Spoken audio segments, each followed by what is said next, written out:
பிதாவே, நன்றியோடு கூட ஸ்தோத்திரிக்கிறோம், நன்றி செலுத்துகிறோம். ராஜாதி ராஜாவுக்கு நாங்கள் நன்றி செலுத்துகிறோம். கர்த்தாதி கர்த்தருக்கு நாங்கள் நன்றி செலுத்துகிறோம். மகிமையின் தேவனுக்கு நாங்கள் நன்றி செலுத்துகிறோம். மாறாதவர், மகத்துவம் உள்ளவருக்கு நாங்கள் நன்றி செலுத்துகிறோம். உங்கள் பிரசன்னத்திற்காக நன்றியோடு கூட நாங்கள் சுத்திக்கிற ராஜா, உங்கள் வல்லமைக்காக நன்றி செலுத்துகிறோம். உங்களோட அபிஷேகத்துக்காக நன்றி செலுத்துகிறோம். கிருபைக்காய், தயவுக்காய், இரவுக்கு ஆண்டவர் இரக்கத்திற்காக நாங்கள் நன்றி செலுத்துகிறோம். நன்றி தகப்பனே. இஸ்ரவேலில் புல்லின் மேல பனி இறங்குவது போல உம்முடைய அபிஷேகம் எங்கள் மேல இறங்குவதற்காய் ஸ்தோத்திரம். உங்களுடைய கிருபை, உங்களுடைய தயை எங்கள் மேல இறங்கி வருவதற்காய் ஸ்தோத்திரம். ஒவ்வொரு மேலும் உங்களுடைய எண்ணெய் அபிஷேகம், உங்களுடைய வல்லமையின் அபிஷேகம், உங்களுடைய அக்னியின் அபிஷேகம் ஆண்டவரே, இந்த நாளில ஒவ்வொரு மேல இறங்கி வருகிற உங்களுடைய கிருபைக்காய் ஸ்தோத்திரம். தேவ அக்கினி ஆளுகை செய்வதாக அப்பா, தேவட அபிஷேகம் ஆளுகை செய்வதாக.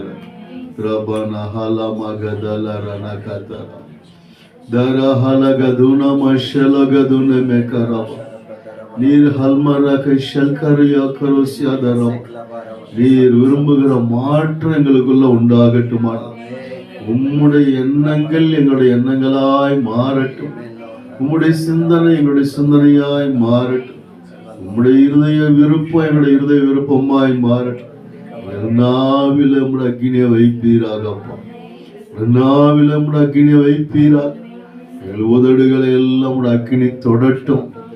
இருதயமாகி பலிபீடத்தில் பரலோக அக்கினி இறங்குவதாகப்பா, பரலோக அக்கினி இறங்குவதாக ராஜா. தார்கனே ஹலே கயா லஹரியா கசா மலஹஸ்கலரியா துரமா கஷ்கனா கர் நுஹர்தனியா கிஸ்மேல ருஹாங்க தூரே பெக்கசயோலா லோர்தனமா ஹங்கலரி பங்கதலியா கரியா கத்தரமா. ஒவ்வொரு இதயமாகிய பலிபீடம் கட்டப்படுவதா. தேவ அக்கினி இறங்குவதாக, தேவட அபிஷேகம் இறங்குவதாக. பற்றி எறிவார்களாக, இயேசுவின் நாமத்தினால் பற்றி எறிவார்களாக. ராஜா, உமக்கென்று பற்றி எறிவார்களாக. உம்முடைய அக்கினி பரலோக அக்கினி ஆண்டவர். கல்வாரியின் அக்கினி எல்லா இருதயத்தை நிரப்புவதா. எண்ணங்கள், சிந்தனைகள், பேச்சு, மூச்சு எல்லாம் தேவட அபிஷேகத்தினால, தேவட அக்னினால நிரப்பப்படுவதாக, நிரப்பப்படுவதாக. ராஜா, வாயின் வார்த்தைகளை பட்டயங்களாய் மாற்றுவீராகப்பா. கண்களின் பார்வையில் நம்முடைய அபிஷேகம் வெளிப்படுவதாக, கரங்களில் நம்முடைய அபிஷேகம் வெளிப்படுவதாக. உச்சந்தலை முதல் உள்ளங்கால் வரையிலே, ஆவியில, ஆத்மாவில, சரீரத்துல எல்லாவற்றும் தேவட அபிஷேகம் வெளிப்படுவதாக. நாடி நரம்புகள் எல்லாம் தேவட அபிஷேகம் வெளிப்படுவதாக. பரலோக அக்கினி ஆண்டவரே, நிழல் பட்டாலும் ஜனங்கள் சுகமானார்கள். அந்த அக்கினியங்களை நிரப்பட்டும். இந்த உருமால்களையும் கச்சைகளையும் கொண்டு போய் போட்ட போது வியாதிஸ்தர்கள் வியாதி நீங்க பிழைத்தார்கள். அந்த அபிஷேகங்களை நிரப்பட்டும் ஆண்டவரே. நசரேயனாகிய இயேசு கிறிஸ்து தேவன் வல்லமையினாலும் பரிசுத்த ஆவியினால் அபிஷேகித்திருந்தார். தேவன் அவருடனே கூட இருந்தபடினாலே அவர் நன்மை செய்கிறவராக பிசாசின் வல்லமையில் அகப்பட்ட யாவரையும் குணமாக்கராய் சுற்றி திரிந்தார் என்று சொன்ன வார்த்தையின்படி நசரேயனாகிய இயேசு கிறிஸ்துவின் மேல வைக்கப்பட்ட அந்த பரலோக அக்கினியங்களை எல்லாரும் நிரப்புவதார். இந்த பரலோக அக்கினியங்களை நிரப்பட்டு ஆண்டவரே. மேல் வீட்டறையில இறங்கின அக்கினி ஆண்டவரே, சீனாய் மலையின் மேல இறங்கின அக்கினி அப்பா. எருசலேம் தேவாலயத்தை நிரப்பின தேவன மகிமையின் அக்கினி ஆண்டவர். திலகி ஷில்பிதால ரஹலியக்கரோ மரசுமான ஹதுன மந்தர பதலரியா கதரபா. மரத்து போன எல்லா காரணம் உயிர் விரட்டும் ஆண்டவர். உலர்ந்த எலும்புகள் உயிர் பெறட்டும் ஆண்டவரே. மரித்த சரீரங்கள், மரித்து போன காரியங்கள் உயிர் பெறுவதாக, தேவனுக்கென்று உயிர் பெற வேண்டிய காரியங்கள்லாம் உயிர் பெறுவதாக, ஜீவன் உண்டாயிருக்கவும் இந்த ஜீவன் பரிபூர்ணப்பட வந்து சொன்னீர் ஆண்டவரே. அபிஷேகங்கள் எல்லாரும் நிரப்பட்ட ராஜா, நிரப்பட்டும் அப்பா, நிரப்பட்டும். பேசும் பேசும் ஜெபம் செய்யும் போது ஆண்டவா பிரியமானதை இப்போ காட்டும் செய்ய ஆயத்தம். ஆண்டவா பிரியமானதை இப்ப காட்டும் செய்ய ஆயத்தம்.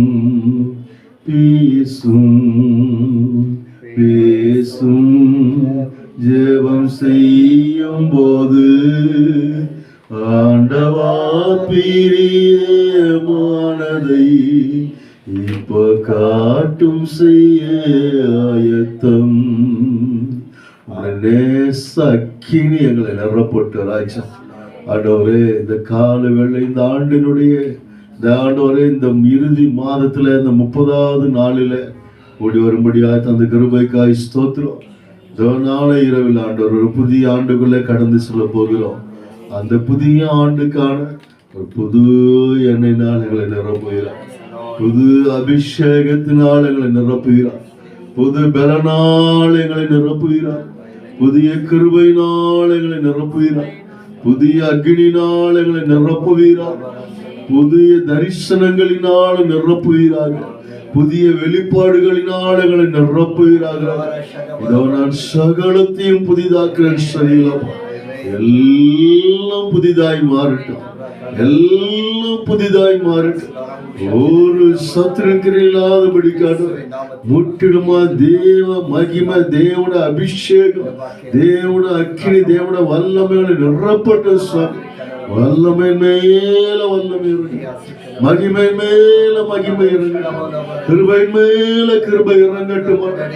தேவக்கினி பல மடங்காய் நிரப்பட்டு வல்லமை இரட்டிப்பாய் வேண்டும் என்று கேட்டோம்.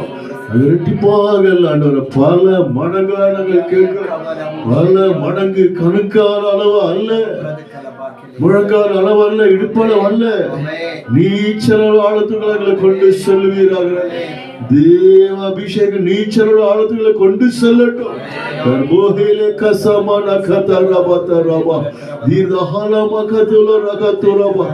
வாய் விரிவாய் திறந்தனால் நன்மையால் நிரப்பி சொன்னீரப்பா. பாத்திரம் நிரம்பி வழிகிறது என்று சொன்ன வார்த்தையின்படியாக அது ஆரோட சிரசிலே ஊற்றப்பட்டு அவன் தாடி இருந்து அங்கீல வடிகிற சுத்தமான தைலத்துக்கு ஒப்பாருக்கு சொன்னார். அந்த அபிஷேகங்களை நிரப்புவதாகிறாய். முகங்களை முறிக்கிற அபிஷேகம், பலவீனங்களை நீக்குகிற அபிஷேகம், ஆண்டவர் ஜெயம் கொல்ல பண்ணுகிற அபிஷேகங்களை நிரப்புவதாக. நிரப்பட்டு ராஜா, அந்த அபிஷேகம் சகல சத்தியத்துக்குள்ளாய் நடத்திட்டு சுவாமி. கிருபைகளை ஆளுகை செய்யட்டும். புதிதும் கூர்மையான எந்திரமாக உங்களை மாற்றி பயன்படுத்தி சொல்லிடப்பா. குன்றுகளை நொறுக்கிடுவாய். ஆண்டு குன்றுகளை எல்லாம் பாண்டவர் சிதறடிப்பாண்டி சொன்னீரப்பா. ஆண்டவரே, நீர் எல்லாம் வெண்கல கதவுகளை திரும்ப தாழ்பாலை முறித்து அந்த காலத்தில் இருக்கிற பொக்கிஷத்தையும் ஒளிப்படத்துல புதைகளை கொடுக்கிறவர் எல்லா தாழ்பால்களை உடைக்கிறதற்காக ஸ்தோத்திரம் அப்பா. எல்லா தாழ்பாலை உடைக்கிறதற்காக ஸ்தோத்திரம், முறிக்கிறதற்காக ஸ்தோத்திரம். எழும்பி பிரகாசி, உன் ஒளி வந்தது, கர்த்தருடைய மகிமை உன் மேல உதித்தது என்று சொல்ல அந்த மகிமை எங்களை நிரப்பட்டும். அந்த மகிமைகளை நிரப்பட்டும் ஆண்டவரே, அந்த மகிமைகளை நிரப்பட்டு ராஜா, நிரப்பட்டுமோப்பா. நீதிமானுடைய பாதை நடுப்பகல் வரைக்கும் அதிகமாய் பிரகாசிக்கிற சூரிய பிரகாசம் போல இருக்கும். 7 பகலத்தனையான பிரகாசமா இருக்குன்னு சொல்லிருப்பா. 7 பகலத்தனையான பிரகாசங்களை நிரப்பட்ட ராஜா. ஆண்டவரே, இந்த புதிய ஆண்டுக்காக நாங்கள் நன்றி செலுத்துகிறோம். வருகிற புதிய ஆண்டு பிதா, குமாரன், பரிசுத்த நாமத்தினால நாங்கள் ஆசீர்வதிக்கிறோம், அதை பிரதிஷ்டை பண்ணுகிறோம். அது ஆண்டவரே கிறிஸ்துவின் ஆண்டாக, பரம பிதாவினுடைய ஆண்டாக, பரிசுத்த ஆவியாருடைய ஆண்டாக நாங்கள் டிக்ளேர் பண்றோம். நாங்கள் டிக்ளேர் பண்றோம். The year of praising year. The year is the Lord of Lord year. The year is the King of King year. ஆண்டவரே, இது ஒரு மகிமை ஆண்டாக நாங்கள் டிக்ளேர் பண்ணுகிறோம். தேவனுடைய அரசாட்சி ஆண்டாக நாங்கள் டிக்ளேர் பண்ணுகிறோம். அப்பா, டிக்ளேர் பண்ணுகிறோம். இந்த ஆண்டு ஆண்டவர் சத்துருவுக்கு கிடையாது, மதவாதிகளுக்கு கிடையாது, மந்திரவாதிகளுக்கு கிடையாது, மனுஷ ஆளுகைக்கு கிடையாது, அயோக்கியர்களுக்கு அராஜகம் பண்ணுகிறவர்களுக்கு கிடையாது. வருகிற புதிய ஆண்டு ஆண்டவருக்குரிய ஆண்டு என்று சொல்லி நாங்கள் டிக்ளேர் பண்ணுகிறோம். ஆண்டவருடைய ஆளுகை வெளிப்படுவதாக. அந்த ஆளுகையில் ஆண்டு எங்களை எல்லாரையும் பயன்படுத்தும், எல்லாரையும் பயன்படுத்தும். எல்லா சபைகள் மேலும், ஊழியர்கள் மேலும், தேவ ஜனங்கள் மேலும் தேவ அக்கினி ஆலை அலையா இறங்கட்டும், இறங்கட்டும். நாங்கள் வந்திருக்கிற எங்களை நீர் பயன்படுத்துவீராக, பெரிய கருளை செய்வீராக. இப்பொழுது நாங்கள் உங்களுடைய வார்த்தை தியானிக்க போகிறோம். எங்களோடு கூட நீர் பேசும். பிரகாசமுள்ள மனக்கண்களையும் ஞானத்தையும் தெளிவு அளிக்கிற ஆவியத்தான் ஆசீர்வதி வழி நடத்தும். இயேசு கிறிஸ்துவின் வல்லமையுள்ள நாமத்தினால ஏறெடுக்கிறோம் ஜீவனுள்ள பரமபிதாவே, ஆமென். அல்லேலூயா, ஸ்தோத்திரம். இந்த நல்ல வாய்ப்பு கொடுத்த திரியாக தேவனுக்கு முதலாவது நன்றி. அடுத்து நம்ம ஐயாவுக்கும் பாஸ்டமாவுக்கும் உங்களை எல்லாருக்கும் நன்றியை தெரிவித்துக் கொள்கிறேன். விஷுவெல்லாம் பார்த்து ரொம்ப பயங்கரமாக இருக்குது, ரொம்ப பயங்கரமாக இருக்குது. கர்த்தர் இன்னும் பெரிய காரியங்களை செய்வாராக. அங்கே இந்த கடந்த இந்த ஆண்டு 2025ஆம் ஆண்டு இயர் ஆஃப் ப்ரேயர் அப்படின்னு சொல்லி தான் டிக்ளேர் பண்ணி ஏறக்குறைய நிறைய ஜெபம் பண்ணியிருப்போம், நிறைய ஜெபம் பண்ணிக்கிட்டே தான் இருக்கிறோம், இன்னும் பண்ணுறோம். ஆனால் இந்த 2026 இயர் ஆஃப் ப்ரைசிங், துதியின் ஆண்டாக டிக்ளேர் பண்ணியிருக்கோம். அதனால் அது வெறும் துதியின் ஆண்டாக மாத்திரம் வைக்காதபடிக்கு அதை ராஜாதி ராஜாவுடைய ஆண்டாக, கர்த்தாதி கர்த்தருடைய ஆண்டாக, பிதாவாகிய தேவனுடைய ஆண்டாக, பரிசுத்தாவினுடைய ஆண்டாக அந்த ஆண்டை டிக்ளேர் பண்ணுறோம். இந்த ஆண்டு அற்புதத்தின் ஆண்டு. அது ஆங்கிலம் சொன்னது மிராக்கல், ஒண்டர், ட்ரமெண்டஸ், எக்ஸலன்ஸ், தேவனுடைய வல்லமை நிரப்பப்பட்ட ஆண்டாக அதுக்கு. அதே போல் இந்த புதிய ஆண்டில் ஆண்டு நிறைய சர்ப்ரைஸான காரியங்களை என்ன பண்ண போகிறோன்னா செய்ய போகிறார், செய்வார். ஒவ்வொரு நாளும் சர்ப்ரைஸ் தான். ஒவ்வொரு நாள் நம்ம வாழ்றது பெரிய சர்ப்ரைஸ் தான். ஒவ்வொரு நாள் நடக்கிற காரியங்கள் எல்லாமே கர்த்தர் அற்புதமாகத்தான் செய்து கொண்டிருக்கிறார். வருஷத்தை ஆண்டவர் நன்மையினால முடிச்சுட்டுக்கிறார். அடுத்து ஆண்டவர் சொல்ற மோசே ஒரு பாட்டு பாடுறாரு இல்லையா, 90ஆம் சங்கீதத்தில், தீயையும் தண்ணீரையும் நாங்கள் கடந்து வந்தோம், மனுஷர்கள் தலையின் மேல ஏறி போனார்கள், ஆனாலும் கர்த்தர் எங்களை செழிப்புள்ள இடத்துல கொண்டு வந்து விட்டார். நாங்கள் துன்பத்தை கண்ட வருஷங்களுக்கு கர்த்தர் எங்களை சந்தோஷத்தினால திருப்தி ஆக்கணும். அப்போ இந்த 2026ல் ஆண்டவர் நம்ம எல்லாரும் சந்தோஷத்தினால என்ன செய்ய வேண்டும், அவர் திருப்தியாக்க வேண்டும். பைபிள் சொல்லுங்க, கர்த்தருக்குள்ள எப்போதும் சந்தோஷமா இருங்க. சந்தோஷமா இருக்கிறது அவங்களுடைய பலன். சந்தோஷமா இருக்கிறதும் சங்கடமா இருக்கிறதும் நம்ம கையில் இருக்குது. நாம விரும்பினோம்னா சந்தோஷமா வச்சுக்கலாம், நாம விரும்பினா சங்கடமா வச்சுக்கலாம். ஆண்டவர் நமக்கு ஒரு ஃப்ரீ வில்ல கர்த்தர் கொடுத்துருக்கிறார். அதனால நீங்க ஆண்டவர் சந்தோஷத்தை தரும்படியா விரும்புகிறார். சந்தோஷத்துக்காக நாம் பிரயாசப்பட்டா சந்தோஷமான காரியங்கள் என்ன செய்யும், நடக்கும். நம்ம கையில தான் இருக்குது. அது நிறைய வாகனங்கள்லாம் அப்படி எழுதி போட்டிருக்காங்க, உன் வாழ்க்கை உன் கையில் அப்படின்னு போட்டிருக்காங்க. அது மாதிரி நமக்கு ஆண்டவர் ஜீவனையும் மரணத்தையும் ஆசீர்வாதத்தையும் சாபத்தையும் முன்னாடி வச்சிருக்கிறார். நீ பிழைத்து பெருகும்படிக்கு, உன் வாழ்நாள் நீடித்திருக்கும்படிக்கு ஜீவனையும் தீர்காயுசனப்படும் தெரிந்து கொள் அப்படின்னா. அப்போ எதை சூஸ் பண்ண போறோம், எதை நம்ம சூஸ் பண்ண போறோம், நம்ம எதை சூஸ் பண்றோமோ அதுதான் நமக்கு என்ன செய்யணும், கிடைக்கும். நம்ம சந்தோஷத்தை சூஸ் பண்ணால் அது நமக்கு கிடைக்கும். ஏன்னா கர்த்தர் சந்தோஷத்தில் வச்சிருக்கிறார், சமாதானத்தில் வச்சிருக்கிறார். செய்யல் எப்படி சொல்லுவாங்க, இனிய உளவாக இன்னாத குரல் கனி இருப்ப காய் கவர்ந்துட்டுருக்குன்னா, எல்லா தட்டு நிறைய எல்லா பழங்கள்லாம் இருக்குது. அதெல்லாம் எடுத்து சாப்பிட்றத விட்டுட்டு எடுத்து கடிச்சா பல்லு கூசுற மாதிரியான ஒரு காய், அதை எடுத்து எதுக்கு அடிப்பானே அப்படின்றது. என்ன நல்லா எடுத்தோமா, சாப்பிட்டோமா, உறிஞ்சோமா அப்படின்னுமா, எல்லாருக்கும் கொடுக்கணும் போல இருக்கணும் அந்த பழத்தை. அப்படிப்பட்ட பழத்தை கடவுள் வச்சிருக்கிறார். அதை விட்டுட்டு ஐயோ அதை தொடாதீங்க, எதுக்கு நீங்கள் தொட்டீங்க முதல்ல கடவுள் எவ்வளவு சந்தோஷமான காரியங்களை வச்சிருக்காரு நமக்கு முன்பாக. அப்போ பைபிள் சொல்லுது, உங்க எஜமான சந்தோஷத்துக்குள்ள பிரவேசி. அவ்வளவு பெரிய சந்தோஷத்தை கடவுள் வச்சிருக்கிறார். அதனால ஆண்டவர் வருஷத்தை நன்மையினால் முடிச்சுட்டுவார். தீயும் தண்ணீரை கடந்து வந்தோம், சகிப்புள்ள இடங்களை கொண்டு வந்து விடுவார். துன்பத்தை கண்ட வருஷங்களுக்கு அத்தனையாக சந்தோஷத்தினால திருப்தி ஆக்குவார். அடுத்த ஆண்டவர் சொல்லுகிற காரியம், நான் உன்னை விட்டு விலகுவதும் இல்லை, உன்னை கைவிடுவதும் இல்லை.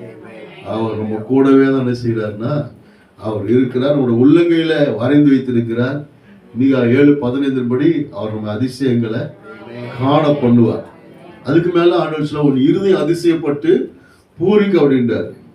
அப்போ ஆண்டவர் இந்த 2026 உபாகம் 28:1-14 வரைக்கும் உள்ள வாக்கு தத்தங்கள், 23ஆம் சங்கீதம், 91ஆம் சங்கீதம், 121ஆம் சங்கீதம், 127ஆம் சங்கீதம், 128ஆம் சங்கீதம், இந்த சங்கீதங்களின் படி எல்லாம் கர்த்தர் உங்களை ஆசீர்வதிப்பாங்க. நம்ம எல்லாரையும் கர்த்தர் ஆசீர்வதிப்பாங்க. இதெல்லாம் கர்த்தர் வச்சிருக்கிற இனிமையான வாக்குத்தத்தங்கள், சந்தோஷமான வாக்குத்தத்தங்கள் இதெல்லாம். அதே போல 18ஆம் சங்கீதத்தின்படி 35ஆம் சங்கீதத்தின்படி கர்த்தர் நமக்காக இந்த தேசத்திற்காக யுத்தம் பண்ணுவாங்க. ஆண்டோட யுத்தம் நடைபெறதான் போகுது. அப்போ நம்ம எல்லாரும் இப்போ ஒரு காரியத்தை நம்ம எல்லாரும் எந்திரிச்சு நின்று நம்ம வாசிப்போம். 136ஆவது சங்கீதம். அதை நான் சொல்ல நாங்கள் எப்பவுமே கேம்பில் எல்லா இடத்துலையும் இது முதல்ல இந்த சங்கீதத்தை நாங்கள் வாசிப்போம். அதில் நான் வாசிக்க நீங்கள் அவர் கிருபை என்றும் உள்ளது, அதை மாத்திரம் நீங்கள் என்ன பண்ண போகிறீங்க, சொல்ல போகிறீங்க. அவர் கிருபை என்றும் உள்ளதை மாத்திரம் நீங்கள் சொல்ல போகிறீங்க. மீதி நான் கர்த்தரை துதியுங்கள், அவர் நல்லவர். தேவாதி தேவனை துதியுங்கள், கர்த்தாதி கர்த்தரை துதியுங்கள். ஒருவராய் பெரிய அதிசயங்களை செய்கிறவரை துதியுங்கள். வானங்களை ஞானமாய் உண்டாக்கினவரை துதியுங்கள். தண்ணீர்களுக்கு மேலே பூமியை பரப்பினவரை துதியுங்கள். பெரிய சுடர்களை உண்டாக்கினவரை துதியுங்கள். பகலில் ஆள சூரியனை படைத்தவரை துதியுங்கள். இரவில் ஆள சந்திரனையும் நட்சத்திரங்களை படைத்தவரை துதியுங்கள். எகிப்தினுடைய தலைச்சன்களை சங்கரித்தவரை துதியுங்கள். அவர்கள் நடுவிலிருந்து இஸ்ரவேலை புறப்பட பண்ணினவரை துதியுங்கள். பலத்த கையினால ஓங்கிய புயத்தினால் அதை செய்தவரை துதியுங்கள். சிவந்த சமுத்திரத்தை இரண்டாக பிரித்தவரை துதியுங்கள். அதன் நடுவே இஸ்ரவேலை கடந்து போக பண்ணினவரை துதியுங்கள். பார்வோனை அவன் சேனைகளை சிவந்த சமுத்திரத்தில் கவிழ்த்து போட்டவரை துதியுங்கள். ஜனங்களை வனாந்திரத்தில் நடத்தினவரை துதியுங்கள். பெரிய ராஜாக்களை சங்கரித்தவரை துதியுங்கள். பிரபலமான ராஜாக்கள் அளித்தவரை துதியுங்கள். எமோரியரின் ராஜாவாகிய சீகோனை அளித்தவரை துதியுங்கள்.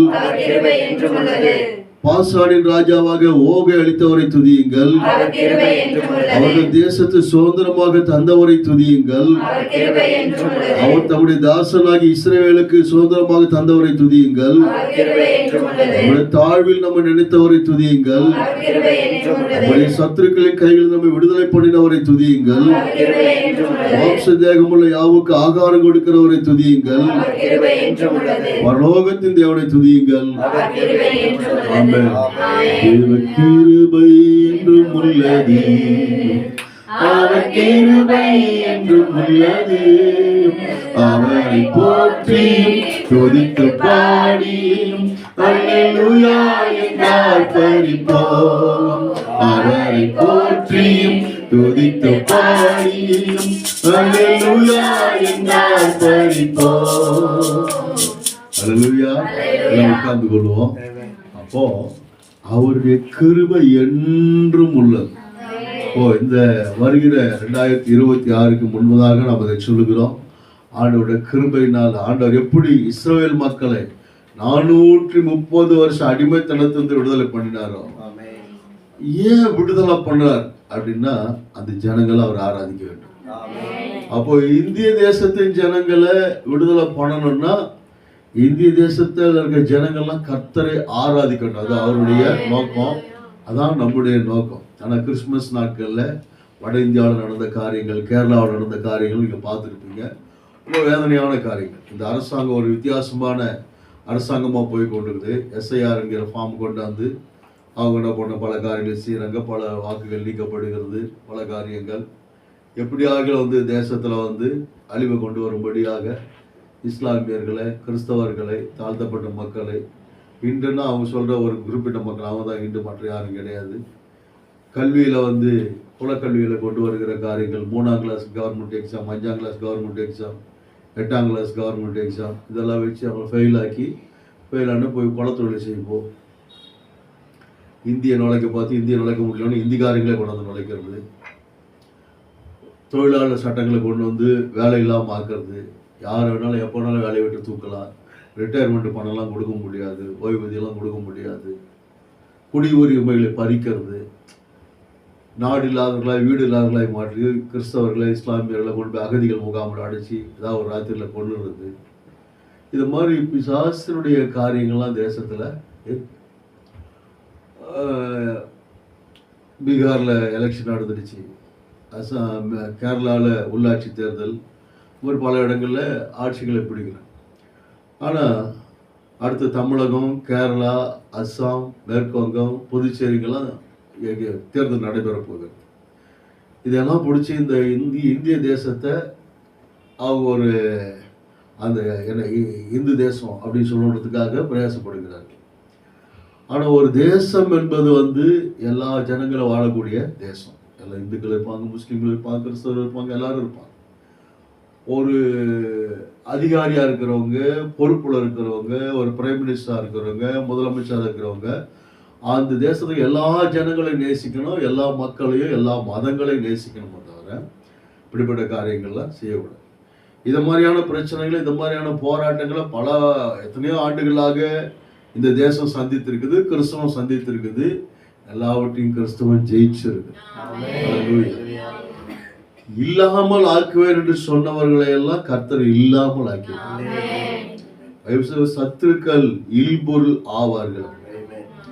அதனால நம்ம யாருக்கும் விரோதி கிடையாது. நம்ம எல்லாரும் நேசிக்கிறோம்.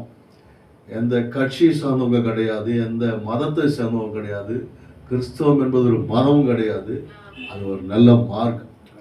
படிப்பு இல்லாதவங்களுக்கு படிப்பு சொல்லி தருகிறோம், மருத்துவத்தை கொடுக்கிறோம், விஞ்ஞான ரீதியாக பல காரியங்களை செய்திருக்கிறோம். இந்த தேசத்தில் எல்லா மக்களுக்கும் விழிப்புணர்வை கொடுக்கிறோம், ஒரு வளர்ச்சிக்கு நேராக கொண்டு செல்கிறோம். இதெல்லாம் செய்கிறோம்.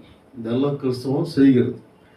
ஆனால் இந்த தேசம் அந்த நமக்கு எந்த மனிதர்கள் மேலேயும் நமக்கு கோபம் இல்லை, எந்த அரசாட்சி மேலேயும் கோபம் இல்லை. இதுக்கு பின்னால் செயல்படக்கூடிய பொல்லாத ஆவி இருக்கு இல்லையா, அதுதான் அதை நம்ம என்ன செய்ய வேணும், கார்னர் பண்ண வேண்டியதாக இருக்குது. ஏன்னா துரைத்தனங்களோடும் அதிகாரங்களோடும் இப்பிரபஞ்சத்தின் அந்தகார லோகாதிபதிகளோடும் வான மண்டலத்தில் உள்ள பொல்லாத ஆவிலின் சேனைகளின் கூட்டத்தோடு நமக்கு போராட்டம் உண்டு. சத்துரு ஜெயிக்கிறதுக்காக என்னென்னலாம் பண்ண முடியுமோ அவ்வளோத்தையும் பண்றாங்க. மந்திரவாதங்கள், பில்லி சுனிகள், யாகங்கள், அது இது என்னமோ பண்றாங்க. எல்லா ஃபோர்ஸையும் அவங்க பயன்படுத்துறாங்க. நம்மளும் எல்லா ஃபோர்ஸையும் பயன்படுத்தி தான் ஆகணும். ஏன்னா ஆண்டவர் வண்டுகளை அனுப்பி, குளவைகளை அனுப்பி யுத்தம் பண்ணுவார். கல்மலை அனுப்பி செங்கடலை பிளந்து, இன்னும் பூமியை பிளந்து, எப்படிலாம் அவர் யுத்தம் பண்ண முடியுமோ அப்படிலாம் என்ன செய்வார்னா அவர் யுத்தம் பண்ணுவார். அதனால் இந்த வருகிற ஆண்டு ஒரு துதியின் ஆண்டாக கடவுள் நமக்கு வைத்திருக்கிறார். ஆதியாகமம் 1ஆம் அதிகாரம் 1ஆம் வசனத்திலிருந்து வாசிக்கும் போது, ஆதியிலே வார்த்தை இருந்தது, அந்த வார்த்தை தேவனிலிருந்து, வார்த்தை தேவனாக இருந்தது, பூமியானது ஒழுங்கின்மை வெறுமை மார்ந்து, ஆழத்தின் மேல இருள் இருந்தது, தேவ ஆவியான ஜலத்தின் மேல அசைவாடி கொண்டிருந்தார். அசைவாடி அவர் என்னெல்லாம் உண்டாக கடவுள்னு சொன்னாரோ அது எல்லாம் இந்த உலகத்துல உண்டாயிடுச்சு. இப்போ ஆவியானவர் அசைவாடி கொண்டு இருக்கிறார். அவர் எல்லாம் புதுசா எல்லாத்தையும் உண்டாக்குனார். நம்மளும் எல்லாத்தையும் புதுசா உண்டாக்க வேண்டியதா இருக்குது. இருப்பதை மாற்றி வருவதை உருவாக்கு. எதெல்லாம் இந்த தேசத்துல இருக்கணும், எதெல்லாம் இருக்கக்கூடாது, எதெல்லாம் மாறணும், அதெல்லாம் நம்ம மாற்றணும். எப்படி மாற்ற முடியும்னா நம்முடைய வாயின் வார்த்தைகளினால, நம்முடைய ஜபத்தினால, நம்முடைய துதியினால, நம்முடைய ஆராதனையினால, நம்முடைய உபவாசத்தினால, முழங்கால் யுத்தத்தினால இது எல்லாம் என்ன செய்ய முடியும், மாற்ற முடியும். அப்போ ஆண்டவர் சொல்லி சொல்லி புதுசா என்ன செய்தார்னா உண்டாக்கினார். அப்போ நம்மளும் சொல்லி சொல்லி இதோ என்ன சொல்றாங்க, இந்தியாவை பாரதம் அப்படின்னாங்க. அதோட பிரச்சனையே கிடையாது, இந்தியாவும் பாரதம் தான், அது பாரதம். நம்மளும் சொல்லலாம் ஒரு நியூ இந்தியா, நியூ இந்தியா, புது இந்தியா. புது இந்தியான்னா என்ன? இயேசுவோட ரத்தத்தினால கழுவப்பட்ட இந்தியா, இயேசுவோட அக்கினினால் நிறையப்பட்ட இந்தியா, இயேசுடைய வல்லமையினால் நிறையப்பட்ட இந்தியா, இயேசுடைய மகிமையினால் நிறைந்திருக்கிற இந்தியா. அனைத்து மாநிலங்களும் தேவனுடைய வல்லமை, தேவனுடைய பிரசன்னம், தேவனுடைய ஆளுகை, தேவனுடைய ஆட்சி உண்டு பண்ணுகிற ஒரு இந்தியாவை தேவனுடைய வார்த்தையினால உருவாக்க முடியும். அவங்க பிசாசினால அதை செய்ய முடியுமானால் தேவனால அதை செய்ய முடியும். அதை சார்ந்து சொல்லாரு, நீ பேசு, இந்த இந்தியாவை பார்த்து பேசு, ஒவ்வொரு மாநிலத்தையும் பார்த்து பேசு, ஒவ்வொரு மாவட்டத்தை பார்த்து பேசு, ஒவ்வொரு ஆட்சி பீடத்தை பார்த்து பேச வேண்டும், ஒவ்வொரு அதிகாரத்தை குறித்தும் நீ பேசு. நீ அவன் சொன்னபடியாக அப்படின்னு, அவன் சொன்னபடியாக விசுவாசம் உள்ளவனாகி இந்த மலையை பார்த்து நீ பெயர்ந்து சமுத்திரத்துல தள்ளுண்டு போன்னு சொல்லி தான் சொன்னபடி ஆகும் என்று தன் இருதயத்துல சந்தேகப்படாமல் விசுவாசித்தால் அவன் சொன்னபடியே ஆகும். உனக்கு கடுகளவு விசுவாசம் இருந்து இந்த காட்டத்தி மரத்தை பார்த்து வேரோடு பிடிங்கிட்டு போய் கடல்ல நடப்படுவான்னு சொன்னாலும் அது அப்படியாகும். உங்களால கூடாத காரியம் ஒன்று. அப்போ இந்த தேசம் எப்படி போனா என்ன, யார் எப்படி போனா என்ன, அப்படிலாம் விடலாம் முடியாது. ஏகப்பட்ட வரி போடப்பட்டிருக்குது. இந்த தமிழகத்துக்கு கொடுக்க வேண்டிய காரியங்கள் நிறைய காரியங்கள் வரல, பல காரியங்கள் நம்ம ஜனங்கள், தேசத்தின் ஜனங்கள் பாதிக்கப்படுகிறாங்க, விவசாயம் பாதிக்கப்படுது, பல காரியங்கள். அப்போ நாம இந்த தேசத்தை பார்த்து நம்ம பேச வேண்டாம். நியூ இந்தியா, நியூ இந்தியா அதை உருவாக்குறோம். அடுத்தது அந்த நியூ கவர்மெண்ட், என்ன நியூ கவர்மெண்ட், அவங்க சொல்ற பைபிள் சொல்லுது கர்த்தத்துவம் தோளின் மேல் இருக்கு. தேவன் சர்வத்தையும் ஆளுகை செய்கிறார். தேவன் சதா காலமும் ராஜாவாக இருக்கிறார். ராஜாக்களை தள்ளி ராஜாக்களை ஏற்படுத்துகிற தேவன். அவர் நினைச்சா கிரீடம் இருக்கும், அவர் நினைச்சா சிங்காசனம் இருக்கும், அவர் நினைச்சா கிரீடத்தை பிடுங்குவார், அவர் நினைச்சா சிங்காசனத்தை கர்த்தர் பிடுங்குவார், கோலை பிடுங்குவார். சங்கீதம் 2ஆம் சங்கீதம், பூமியின் ராஜாக்கள் ஏகமாய் கூடி கர்த்தருக்கு விரோதமாகவும் அவர் அபிஷேகம் பண்ணதுக்கு விரோதமாக ஆலோசனை பண்ணுகிறார். பரலோகத்தில் விட்டு இருக்கிற தேவன் பார்த்து நகைப்பார், ஆண்டவர்களை இகழ்வார், இருப்பு கோலால புயக்களத்தை உடைக்கிறது போல உடைத்து போடுவார். இன்னும் கொஞ்சம் காலத்தோட கோபம் பற்றி எறியும். அவர் அண்டிக் கொள்ளுகிற அனைவரும் பாக்கியவான்கள். பூமியின் ராஜாக்களே உணர்வடைங்கள், குமாரன் கோபம் கொள்ளாமலும் வழியில நிர்மூலமாக அவரோட பாதத்தை முத்தம் செய்யுங்க அப்படின்றார். கேள், ஜாதிகளை கொல்ல பொருளாக கொடுப்பேன். அப்போ இவங்க எல்லாம் பார்க்குறாங்க, நாசில சுவாசம் உள்ள மனுஷர்கள், அதிகாரிகள், அரசியல்வாதிகள், மந்திரவாதிகள், நீதித்துறையில் இருக்கிறவங்க, காவல்துறையில் இருக்கிறவங்க எல்லாரும் அவங்க எல்லாம் நம்முடைய பலத்தினால என்ன பண்ணிடலாம்னு நினைக்கிறாங்க. ஆனால் மேலே இருந்து அவர் எல்லாத்தையும் பார்த்து கொண்டு இருக்கிறார். அவர் பார்த்துட்டு இருக்கிறார். படுத்தா எதிர்க்க முடியாது. தேவ ராஜ்யத்துக்கு விரோதமா இந்த தேசத்துல செயல்படுகிற சிந்தனைகள் செயல்படாமல் போவதாக, தேவ ராஜ்யத்துக்கு விரோதமா பேசுற வாய் திறக்கப்பட முடியாமல் போகும், தேவ ராஜ்யத்துக்கு விரோதமாய் சிந்திக்கிற இருதயம் செயல்படாமல் போவதாக, தேவ ராஜ்யத்துக்கு விரோதமாய் எழுதுற கை நின்று போவதாக, தேவ ராஜ்யத்துக்கு விரோதமா எடுத்து வைக்கிற கால் நின்று போவதாக, தேவ ராஜ்யத்துக்கு விரோதமா சிந்தித்துக் கொண்டு படுத்துக் கொண்டிருக்க எந்திரிக்க முடியாது, படுத்த கிடக்கணும். தேவன் இந்த தேசத்துல அதிசயமான நியாய தீர்ப்பு செய்வார்னா கர்த்தர் உண்டாக்குவார்.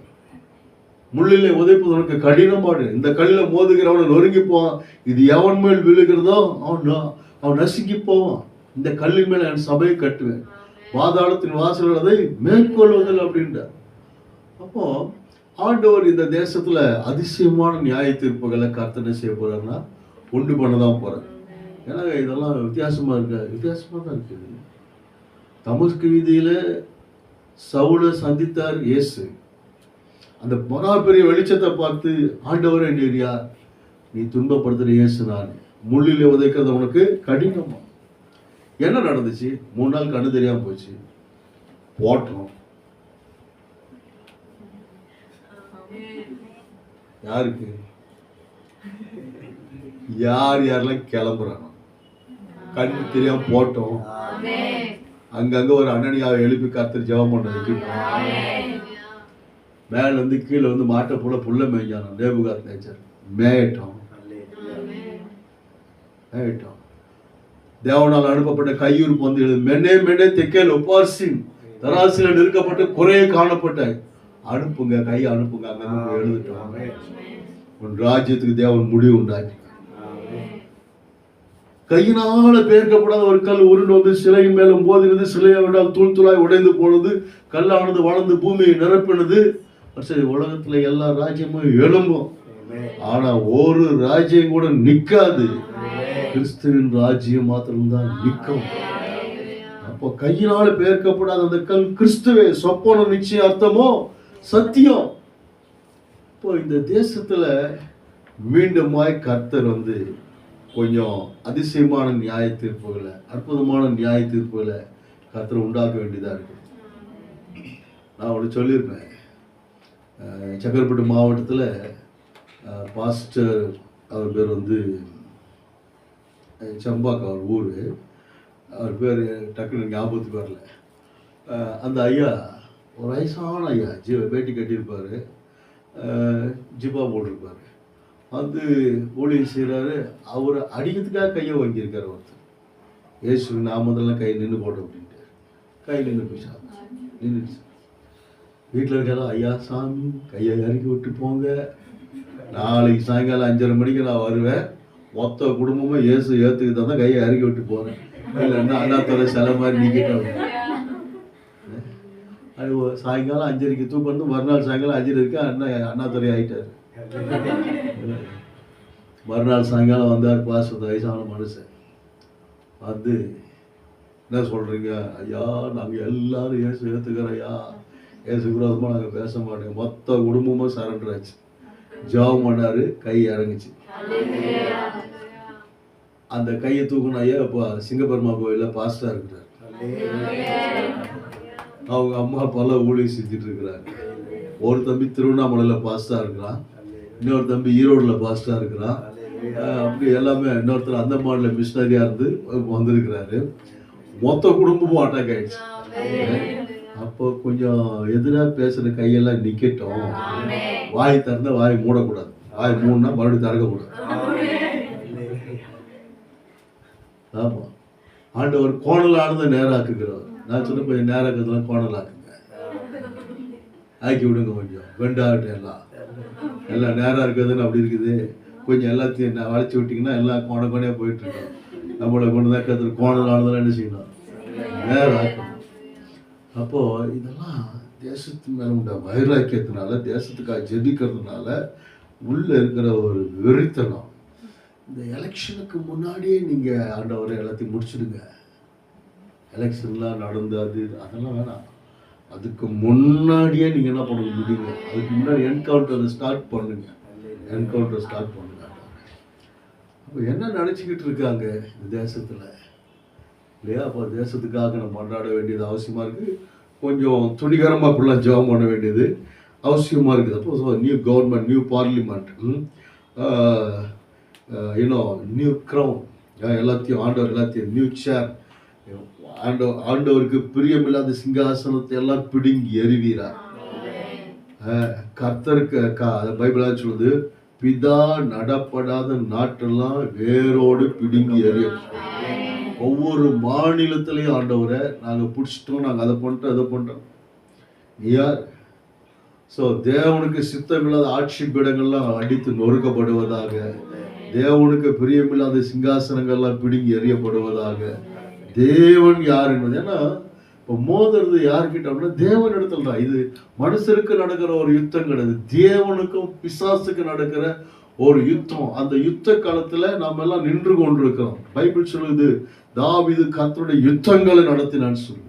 நாம அப்போ நம்ம இந்த யுத்தத்தை நாம நடத்த வேண்டியது அவசியமா இருக்கு. நம்ம குடும்பத்துக்காக நம்ம ஜெபிக்கிறோம், தேசத்துக்காக நாம ஜெபிக்கிறோம், பல காரியங்களுக்காக ஜெபிக்கிறோம். அப்போ இதுக்காக நம்ம ஜெபித்து தான் என்ன செய்ய வேண்டும், ஆக வேண்டும். அதனால ஆண்டவர் இந்த புது வல்லமை, புது பலன், புது கிருபை. ஸோ இந்தியாவில் மத்திய அரசில், பாராளுமன்றத்தில், அனைத்து மாநிலங்களும், தமிழகத்திலும், சபைகள் மேலும் ஏன்னா அந்த ஆண்டவர் நம்மளோட புதிய வல்லமை என்ன செய்யணும். அப்போ ஆண்டவர் சொல்ல நீங்கள் பேசுங்க, பேசினா என்ன நடக்கும் அப்படின்னா 29ஆம் சங்கீதம் எடுக்கலாம் பாருங்க.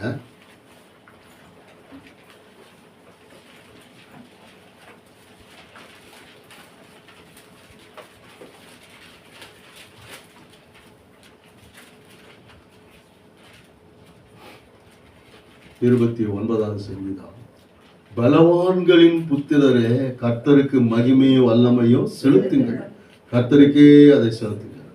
கர்த்தருடைய நாமத்திற்குரிய மகிமை அவருக்கு செலுத்துங்கள். பரிசுத்த அலங்காரத்துடனே கர்த்தரை தொழுது கொள்ளுங்கள். கர்த்தருடைய சத்தம் தண்ணீர்கள் மேல தொனிக்கிறது. மகிமையுள்ள தேவன் முழங்குகிறார். கர்த்தர் திரளான தண்ணீர்கள் மேல இருக்கிறார். கர்த்தருடைய சத்தம் வல்லமை உள்ளது. கர்த்தருடைய சத்தம் மகத்துவம் உள்ளது. கர்த்தருடைய சத்தம் கேதுரு மரங்களை முறிக்கிறது. கர்த்தர் லீபனோனின் கேதுரு மரங்களை முறிக்கிறார். அவைகளை கன்று குட்டிகளைப் போலவும் லீபனோனையும் சீரியோனையும் காண்டாமிருக குட்டிகளைப் போலவும் துண்ண பண்ணுகிறார். கர்த்தருடைய சத்தம் அக்கினி ஜுவாலைகளை பிளக்கும். கர்த்தருடைய சத்தம் வனாந்திரத்தை அதிர பண்ணும். கர்த்தர் காதேஸ் வனாந்திரத்தை அதிர பண்ணுகிறார். கர்த்தருடைய சத்தம் பெண் மான்களை ஈனும்படி செய்து காடுகளை வெளியாகும். அவருடைய ஆலயத்தில் உள்ள யாவரோட மகிமையை பிரஸ்தாபிக்கிறார்கள். கர்த்தர் ஜலப்பிரவாகத்தின் மேல் உட்கார்ந்து இருக்கிறார். கர்த்தர் என்றென்றைக்கு ராஜாவாக வீற்றிருக்கிறார். கர்த்தர் தமது ஜனத்திற்கு பலன் கொடுப்பார். கர்த்தர் தமது ஜனத்திற்கு சமாதானம் வரை அவர்களை ஆசீர்வதிப்பார். கர்த்தருடைய சத்தம் மத்திய அரசை அதிரப்படும். கர்த்தருடைய சத்தம் இந்தியாவை அதிரப்படும். கர்த்தருடைய சத்தம் பாராளுமன்றத்தை அதிரப்படும். கர்த்தருடைய சத்தம் அனைத்து மாநிலங்கள் என்ன பண்ணும்? அதிரப்படும். சத்தம் கொடுக்கணும்.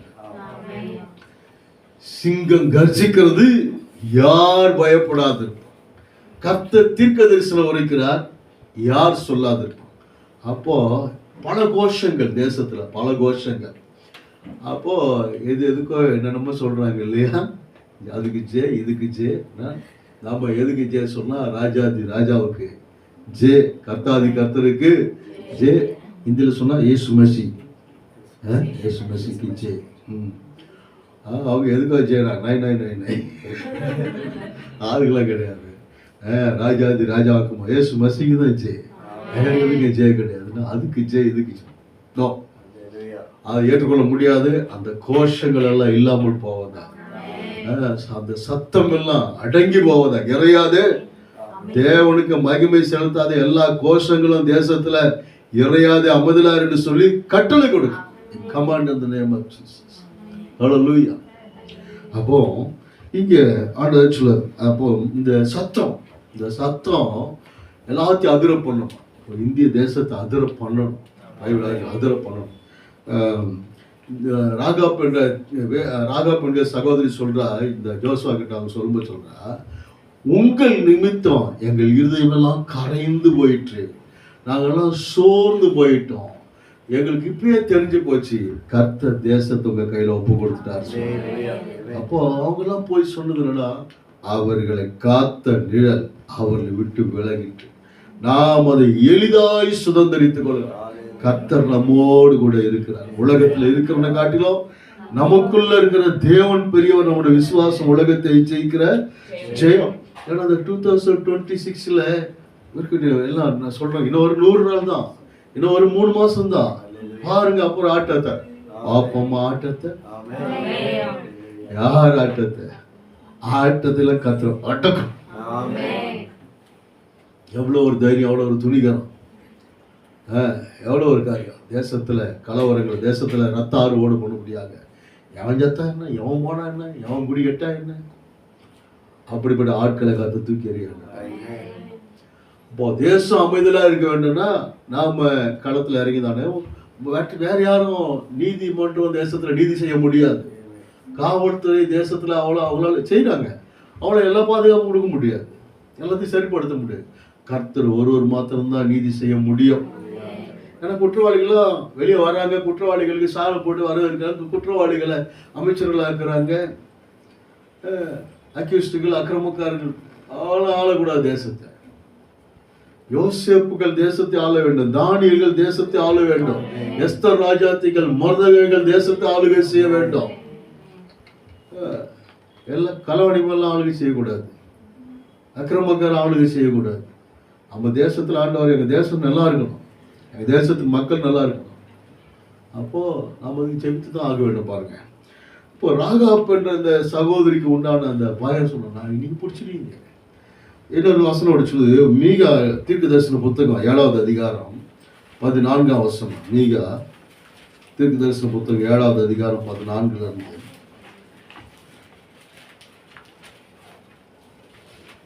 கர்மேலின் நடுவிலே தனித்து வாசமாயிருக்கிற உமது சுதந்திரமான மந்தையாகி உம்முடைய ஜனத்தை உமது கோலினால் மேய்த்தருளும்.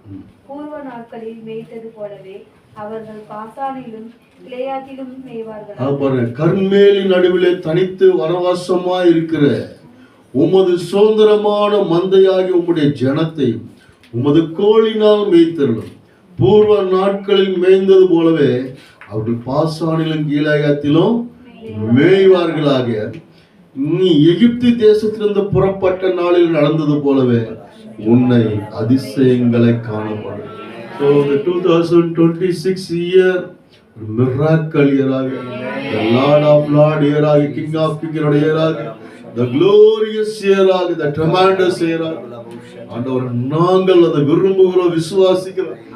ராஜாதி ராஜாவுடைய கரம், ராஜாதி ராஜாவுடைய கோல் நீட்டப்படுவதா, ராஜாதி ராஜாவுடைய சிங்காசனம் தேசத்தின் மேல் அமர்த்தப்படுவதா. தேசமே பயப்படாது, மகிழ்ந்து கலிகூறு, சேனைகளின் கர்த்தர்களை பெரிய காரியம் செய்வார் சொன்னார். இந்திய தேசத்துல உம்முடைய சிங்காசனம் அமர்த்தப்படுவதா. ஆண்டவர் எல்லா காரணங்களும் அதிசயங்களை காணப்பட வேண்டும். அடுத்தவர் சொல்றாரு, புறஜாதிகள் கண்டு தங்களுடைய எல்லா பராக்கிரமத்தை குறித்து வெட்கப்படுவார்கள். படட்டும், வெட்கப்படுவார், படட்டும். கையை வாயின் மேல வைத்துக் கொள்வார்கள். கை கட்டல, கை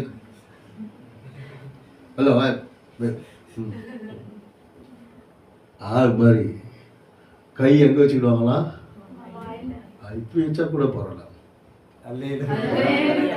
நம்ம ஊர் பாஷை சொன்னா பொத்திட்டு போடாது. மதுரை லாங்குவேஜ்ல எங்க ஆரம்பிச்சோம் அது பொதிப்போம். கையை வாயின் மேல வைத்துக் கொள்வார்களாம். அவர்கள் காதுகள்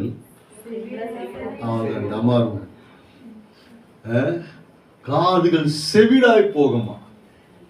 காது செவிடா போச்சுன்னா யாரு என்ன சொன்னாலும் என்ன செய்யாதுன்னா கேட்க காது கேட்காம, அது காது கேட்கணும்னா அதாவது பயங்கரமா ஆக்சிடென்ட் ஆகும். எங்கிட்டு போகணும் தெரியாது, பின்னாடி யார் நடிச்சாலும் தெரியாது, ட்ரெயின் வந்தாலும் தெரியாது, பஸ் வந்தாலும் தெரியாது, அது பாட்டு அடி வாங்கிச்சான். காது கேட்காது, அவர் காதுகள் செவிடாய் போகும்.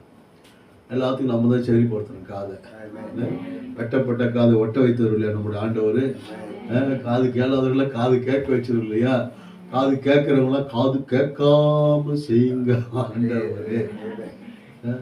வித்தியாசமான ஜபமா இருக்குல்ல, ரொம்ப டெரரா இருக்கு, வயலண்டா இருக்கு. யார் என்ன பண்ண, ஆண்டவர் உத்தமனுக்கு உத்தமன், புனிதனுக்கு புனிதன், மாறுபாடு உள்ளவனுக்கு அவர் மாறுபாடு உள்ளவனா இருக்கார். நீ நீதியின்படி வந்தா கர்த்தர் நீதியின்படி செய்வார். நீ இப்படிதான் தில்லாலங்கடி வேலை பண்ணி வருவேன்னு சொன்னா கர்த்தர் அதே வேலையை என்ன பண்ணுவார்னா உனக்கு செய்வார். அதனால இங்க சொல்றாரு, அவங்க என்ன செய்வாங்களாம், பாம்பை போல மண்ணை நக்குவார்கள். நக்கி தொலைவிட்டோம். பாம்பை போல மண்ணை நக்குவார்கள். பூமியின் ஊர்வனவற்றை போல தங்கள் மறைவிடங்களது நடுநடுங்கி புறப்படுவார்கள். நமது தேவனாகிய கர்த்தரிடத்துல திகிலோடு சேர்ந்து உனக்கு பயப்படுவார்கள். கொஞ்சம் ஜெபம் பண்றீங்களா? எங்க தலையில கொஞ்சம் கை வைக்கிறீங்களா? எங்க வீட்டுக்கு கொஞ்சம் வரீங்களா? எங்களை கொஞ்சம் பார்க்குறீங்களா?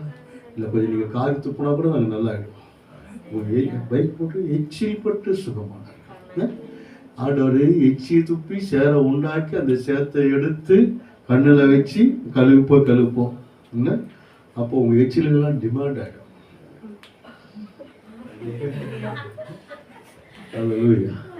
அவருடைய உருமால்களின் கட்சிகளை கொண்டு போய் போட்டபோது வியாதியஸ்தர் வியாதி நீங்க பிழைத்தார்களா? அந்த மாதிரி வரும்போது என்ன ஆகும்னா, நம்ம வெளியே எங்கேயும் துணி காய வைக்கவே முடியாது. நம்ம ட்ரெஸ் எல்லாம் காய வச்சோம்னா தூக்கிட்டு போயிடுவாங்க. தூக்கிட்டு போய் ஜனங்கள் சுகமாயிடுவாங்க. அப்போ திகிலோடு பயத்தோடு வந்து என்ன பண்ண கர்த்தருக்கு முன்பாக அந்த பயம், கர்த்தரை குறித்த பயம் எல்லாருக்கும் உண்டாகட்டும். அபிமெலேக்கு ராஜாவுடைய கனவுல போய் சொல்லி அழைப்பித்த ஸ்திரீ நிமித்த செத்தாய் அனுப்பிடுங்க. யாக்கோபுடைய மாமனார் கனவுல போய் சொல்றாரு, யாக்கோபோட நன்மை அன்று தீமை பேசக்கூடாது, பேசணும் தொலைச்சிட்டு அப்படின்ட்டார். பிலாத்துடைய மனைவி வந்து சொல்ல, அந்த நீதிமான ஒன்றும் செய்யாதீங்க, அவர் நிமித்த நான் சொப்பனத்துல வெகு பாடுபட்டேன். அப்போ எல்லாரும் சொப்பனத்திலையும் போய் என்ன பண்ணுங்க, பேசுங்க, பயமுறுத்துங்க, எல்லாரோட தரிசனத்துல போய் பேசுங்க. ஒருத்தர் கூட செய்யாதீங்க, விட்டாதீங்க. எல்லாருக்கும் பயம் உண்டாகும், இருதயம் நடுங்கணும், கர்த்தரை கொடுத்து இருதயம் நடுங்கணும். என்ன ஒரு பயம் இல்லா தன்மை. அப்ப நீ சொல்றாரு, ஆனால் பயப்படுவாங்க.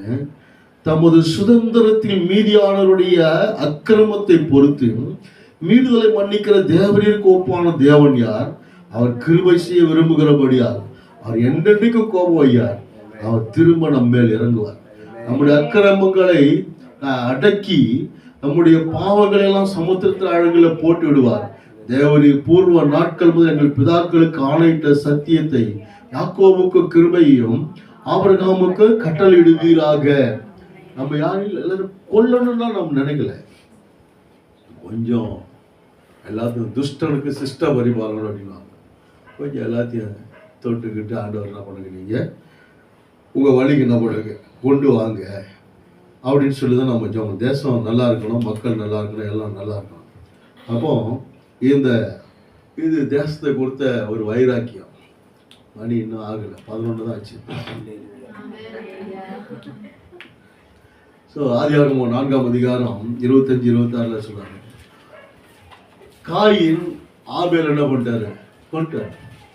ஏன் அப்படின்னா ஆபேலுடைய காணிக்கையை கர்த்தர் ஏற்றுக்கொண்டாரு, காயினுடைய காணிக்கையை கர்த்தர் என்ன செய்யல, ஏற்றுக்கொள்ளலை. அதனால அவருக்கு பொறாமை கொண்டு அவர் ஆபேலை கொண்டுட்டார். பிசாசு ஆதாம் மேவாள்கிட்டே போய் என்ன பண்ணா, முதல்ல தோட்டத்தொட்டு விரட்டுறதுக்கு என்ன வேலையை அந்த வேலையை பார்த்தான்.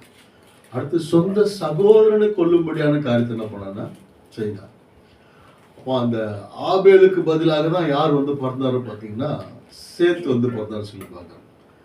நான் இழந்து போன அந்த ஆபேலுக்கு பதிலாக கர்த்தர் சேத்தை கொடுத்தாரு. சேத்துக்கு ஒரு மகன் பிறந்தான், அவன் பேர் தான் ஏனோஸ் அப்படின்னு சொல்லி பார்க்குறோம். ஏனோஸ் பிறந்த உடனே நினைச்ச ஜனங்கள்லாம் கர்த்தரை தொழுது கொள்ள ஆரம்பித்தார்கள். அப்போ ஆண்டவருக்கு பிரியமானது என்ன அப்படின்னா அந்த தொழுகை. இந்த தேசத்துல இருக்கிற எல்லா ஜனங்களும் அவரை தொழுது கொள்ள வேண்டும். இந்த ஜனத்தை நான் எனக்கென்று ஏற்படுத்தின அவர்களின் துதியை சொல்லி வருகிற வானோர் பூதலத்தோர் அதன் கீழானோர் யாவருடைய முழங்கால்களை இயேசு கிறிஸ்து நாமத்தினால முழங்குவதாக. வானத்தையும் பூமியை உண்டாக்காத தெய்வங்கள் வானத்தின் கீழும் பூமியின் மேலும் இராதபடிக்கு ஒளிந்து போகின்றார் ஆண்டவர். எல்லா முழங்காலோட நாமத்தினால முடங்க வேண்டும், எல்லா நாவுகளும் அவரே தேவன் சொல்லி அறிக்கையிட வேண்டும். அதுதான் ஆண்டவருடைய விருப்பம். அப்போ தொழுது கொள்ளும்படியாக ஆண்டவர் காரியத்தை நான் பண்ண செய்யறேன். அதே போல ஆதியாகமம் 7ஆம் அதிகாரம் 20-21 பார்த்தீங்கன்னா, நோவா ஒரு பலிபீடத்தை கட்டி கர்த்தருக்கு அங்கே செய்தார பலி செலுத்தினார். கர்த்தர் அந்த சுகந்த வாசனை செய்தாரா முகர்ந்து பார்த்தார். ஆண்டவருக்கு பிரியமானது என்னன்னா தொழுகை, ஆராதனை, துதி, ஸ்தோத்திரம், நன்றி பலி, இதெல்லாம் கர்த்தர் ஸ்தோத்திர பலியிடுகிற தேவனை மகிமைப்படுத்துகிறார் அப்படின்றார். உதடுகளின் காலையாகிய ஸ்தோத்திர பலி தேவனுக்கு செலுத்துங்க. நம்ம ஆடு மாடெல்லாம் பலி செலுத்துறதை விட காட்டிலாம் பலின்னா நம்ம பலி பழைய பாட்டை பலி செலுத்துனாங்க. இப்போ நம்ம எங்க நம்ம போனோம்னா 1/4 கிலோ கறி ஆகிட்டோம், 1/2 கிலோ கறி ஆகிட்டோம். அதில் வேற அவனே பழைய கறி சேர்த்து விடுமான்னு பார்க்குறான். அப்போ நீ சொல்ற நம்ம அந்த புதிய ஏற்பாட்டில் அந்த பலியெல்லாம் இல்லை. உதடுகளின் காலை ஆகிய ஸ்தோத்திர பலி எப்போதும் தேவனுக்கு என்ன பண்ணுமா, ஸ்தோத்திரம் செலுத்தி கொண்டே இருக்க வேண்டும். எல்லாவற்றிற்காக ஸ்தோத்திரம். இந்த நாள் முழுவதும் நீங்க நடத்துனீங்களா, அப்போ அதுக்காக ஸ்தோத்திரம். இந்த ஆண்டு முழுவதும் நடத்துவதற்காக ஸ்தோத்திரம். வருகிற புதிய ஆண்டுல பெரிய காரியம் செய்ய போறதுக்காக ஸ்தோத்திரம். எல்லாவற்றுக்கும் ஸ்தோத்திரம், எல்லாத்துக்கும் ஸ்தோத்திரம், எல்லாத்துக்கும் ஸ்தோத்திரம் பண்ணி தான் என்ன பண்ணணும். சாப்பிட்றதுக்கு கூட என்ன பண்ணணும், ஸ்தோத்திரம் பண்ணி தான் சாப்பிடணும். ஸ்தோத்திரத்தினால எல்லாம் நம்ம பரிசுத்தமாகும். ஸ்தோத்திரத்தினால எல்லாம் பரிசுத்தமாகும். அப்போ இங்கே நோவா ஒரு பலிபீடத்தை, அப்போ நம்ம இருதயமாக பலிபீடம். நம்ம வீட்டில் எங்கே ஜெபம் பண்ணுறோம், எந்த மூலையில் முட்டிக்கிட்டு ஜெபம் பண்ணுறோமோ அந்த மூலை தான் ஒரு பலிபீடம். முழங்கால் படிக்கிற இடம் அது எந்த இடமா. அப்போ நமக்குன்னு ஒரு பலிபீடம். அந்த பலிபீடத்தை நம்ம ஆராதிக்கும் பொழுது, துதிக்கும் போது, ஸ்தோத்திரங்களை செலுத்தும் போது, நன்றி பலிகளை செலுத்தும் போது கர்த்தர் நம்ம சுகந்த வாசனையாக முகந்து பார்க்கிறார். உலகமே அழிந்த பொழுதும் அந்த நோவாவுடைய குடும்பத்தை கர்த்தர் பாதுகாத்து கீழ்ப்படுத்த உத்தம நீதிமானா இருந்தார். ஒரு புது ஜெனரேஷன் அவங்க மூலமாக தான் கர்த்தர் செய்யறாருன்னா உண்டாக்குறாரு. ஸோ நீங்கள் தொழுது கொள்ளும் பொழுது உங்கள் மூலமாக ஒரு புது ஜென்ரேஷனை கர்த்தர் செய்வார்னா உண்டாக்குவார். உங்களோட கூட உடன்படிக்கை ஆண்டவர் செய்வார். உங்கள் சந்ததியை கர்த்தர் ஆசீர்வதிப்பார். நோவா அப்படின்னு சொன்னா இவன் நம்மளை தேற்றுவான்னு சொல்லி அர்த்தம். தேற்று பரிசுத்த ஆவியானுக்கு அடையாளமா. அப்போ நீங்க பலி செலுத்தும் போது ஆவியானவர் உங்களை என்ன செய்வார்னா தேற்றுவார், பலப்படுத்துவார். பயந்தாங்கொழிகள்லாம் தைரியம் உள்ளவர்களாக மாற்றுவார். பலவீனமானவர்களை பலமுள்ளவர்களாக மாற்றுவார். நல்லா ஆரிக்கணும், நல்லா ஆராதிக்கணும், நல்லா ஆவியில் நிரம்பி கர்த்தருக்கு மகிமை செலுத்தணும். பைபிள் ஆலோசனை துன்மார்க்கத்திற்கு ஏதுவான மதுபான வெறி கொள்ளாமல் ஆவியினாலே நிரம்பி சங்கீதங்களினாலும் கீர்த்தனைகளினாலும் ஞான பாட்டுகளினாலும் கர்த்தரை மகிமைப்படுத்துங்க. நேற்று சாயங்காலம் இந்த பக்கம் ஒரு ஏரியாவுக்கு நின்று கொண்டு இருக்கிறேன். ஒருத்தர் அவர் மாத்திரம் ஒரே அடி, ஒரே குற்று மூக்கு போல போலன்னு வந்துடும். யாரு அவருக்குன்னு ஒரு உலகம் யாருக்குமே இல்லை. அவர் என்ன அப்படின்றாரு. நான் பார்த்து ரசித்து கொண்டே இருக்கிறேன். என்ன ஒரு தைரியம், என்ன ஒரு சந்தோஷம். என்ன உள்ள திராட்சை ரசம் இறங்கின உடனே அப்படின்னு. அப்புறம் நாங்கள் பார்த்துருக்கோம் ஆட்டா ஆட்டா எவ்வளோ சந்தோஷம், எவ்வளோ தைரியம்.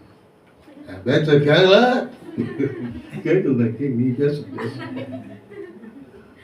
பைபிள் சொல்லுங்க, துன்மார்க்கத்திற்கு ஏதுவான மதுபான வெறி கொள்ளாமல் சங்கீதங்களினாலும் கீர்த்தனைகளாலும் ஞானப்பட்டு நிரம்பி என்ன பண்ணுங்க, தேவனை மையப்பட்டு நல்லா பாடணும். தமிழில் பாடணும், ஹிந்தியில் பாடணும், இங்கிலீஷில் பாடணும், எல்லாத்துலையும் பாடணும். அதுக்கு மேலே ஆவியில் நிரம்பி நல்லா பாடணும்.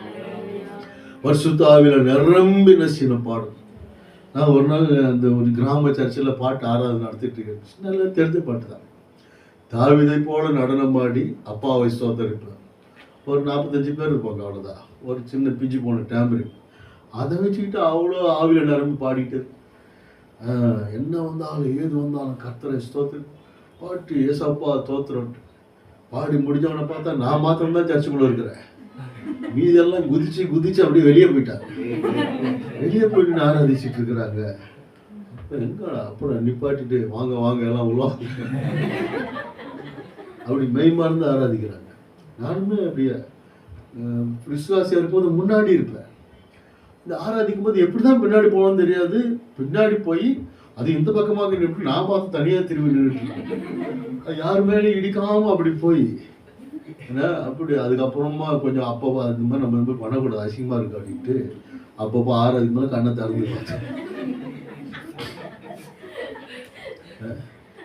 நான் ஒரு அந்த சிங்கப்பெருமா கோயில் சொல்கிறேன், அங்கே ஞானஸ்தானம் கொடுக்கறதுக்காக போயிருந்தேன். போயிருந்தப்போ அந்த பாஸ்ட் இதோ அவர் ஒரு ஐயா கையில் கட்டிட்டு சட்டை போடல, அவர் தான் அந்த சர்ச்சு மூப்பறான். ஐயா மூப்பரையா ஜெபம் பண்ணுங்க அப்படின்னா அவர் அப்படியே பின்னாடியே போறாரு. அப்படியே போயிட்டே இருக்கிறாரு. அப்படியே போயிட்டார், ரொம்ப தூரம் போயிட்டாரு. என்ன அப்படின்னு அவர் திரும்பி வர்றாரு. நம்ம ஞானஸ்தானம் ஞானஸ்தானம் கொடுத்துட்டு வந்துட்டு அவர் அப்புறமா வந்தார் பொறுமையா. இவ்வளோ ஆவியில நிரம்பி இன்னும் நம்ம அங்கே அரவிந்த் ஹாஸ்பிட்டலில் கண் ஆப்ரேஷன் போச்சு. அந்த டாக்டர் ஊசி போடுறதுன்னா ஒரு நிமிஷம் வயசான நம்ம தான் என்ன பண்ண போகிறீங்க, அப்பா கிட்ட ஜெபம் பண்ண போகிறேன். அந்த அம்மாவும் தட்டு வாடை விட்டு இறங்கி நேரம் வராண்டால ஒரு கோடி போயிடுச்சு.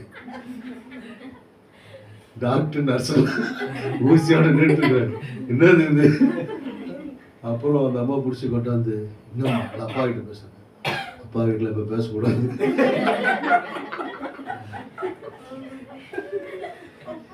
வீட்டில் அவங்களுக்கு கொஞ்ச நேரம் புரியல, என்னடா ஏதோ மூச்சு இதை மாத்திரை ஏற்றி போட்டோம்மா அப்படின்னு. அங்கே போய் ஆவிலடா இருக்கு. என் ஃப்ரெண்டு ஒருத்தர் லைசன்ஸ் எல்லாம் வண்டி ஓட்டி மயிலாப்பூரில் பிடிச்சிட்டாங்க போலீஸ். லைசன்ஸ் அங்கே அதிகங்க ட்ரக்காலா ஷக்காலா அப்படின்னா போயிட்டு போயிட்டு ஓடிடு ஓடி.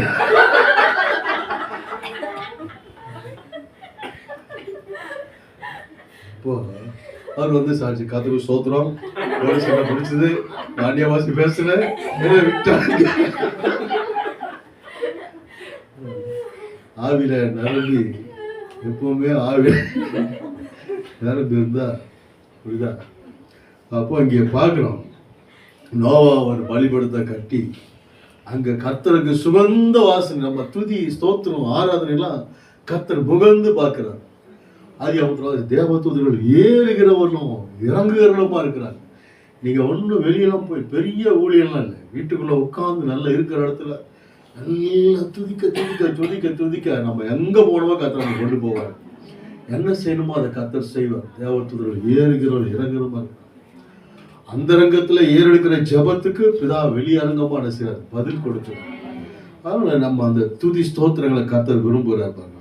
ஆதியாகமம் 12 அதிகாரம் 8ஆம் வசனத்துல ஆபிரகாம் என்ன செய்தார்னா அங்க ஒரு பலிபீடத்தை கட்டி கர்த்தருடைய நாமத்தை தொழுது கொண்டார் பாருங்க. ஆபிரகாம் ஒரு நல்ல தொழுகை வீரர். அவங்க எல்லாம் அந்த தொழுகை நாள் வர்ஷிப் ஸ்பிரிட் பாருங்க. அடோனை அப்படின்றாங்களே, அடோனை துதிக்கணும், நல்லா துதிக்கணும் பாருங்க. ஆபிரகாம் கர்த்தரை துதி 13 அதிகாரம் 4ஆம் வசனத்திலையும் அதே போல அவர் துதித்தார் சொல்லி பாருங்க. 18ஆம் வசனத்திலையும் அவர் துதித்தார், பலிபீடத்தை கட்டி கர்த்தருடைய நாமத்தை தொழுது கொண்டார் பார்க்கிறோம்.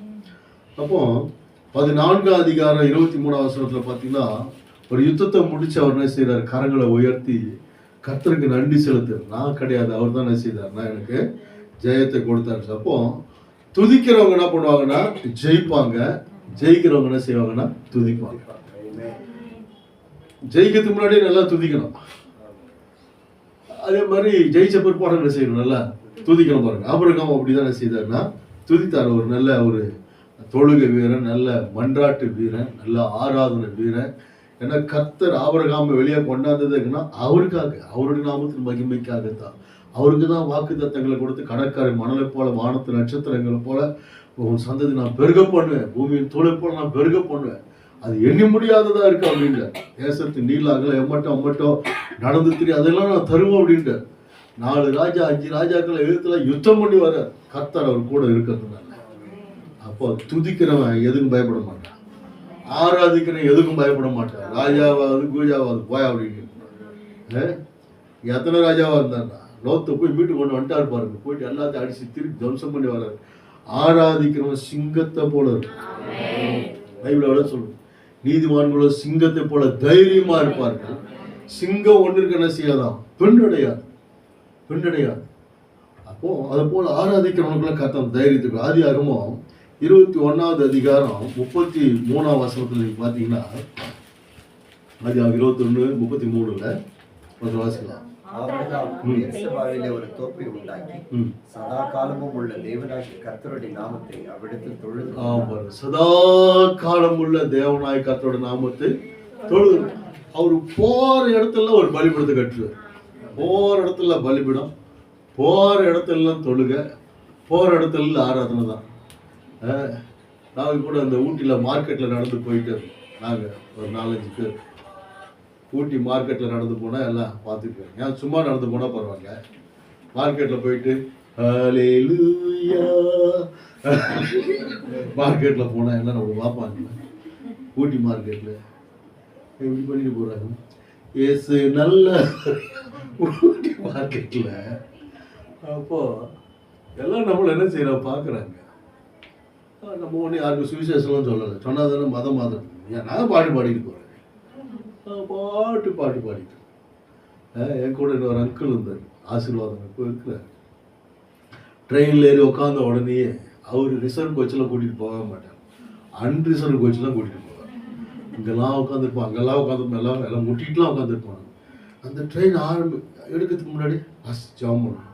எவ்வளோ பேர் இருக்காங்களா பண்ணுங்க, நல்லா சத்தமாக பண்ணுங்க. மண்டலங்கள் இருக்கிற எங்கள் பிதாவே அப்படின்னா அது வரைக்கும் அந்த ட்ரெயினில் இந்த கஜ கஜா கொஜ கஜா சவுண்டெல்லாம் நின்று எல்லாம் நம்மளை வேடிக்கை பார்ப்பாங்க.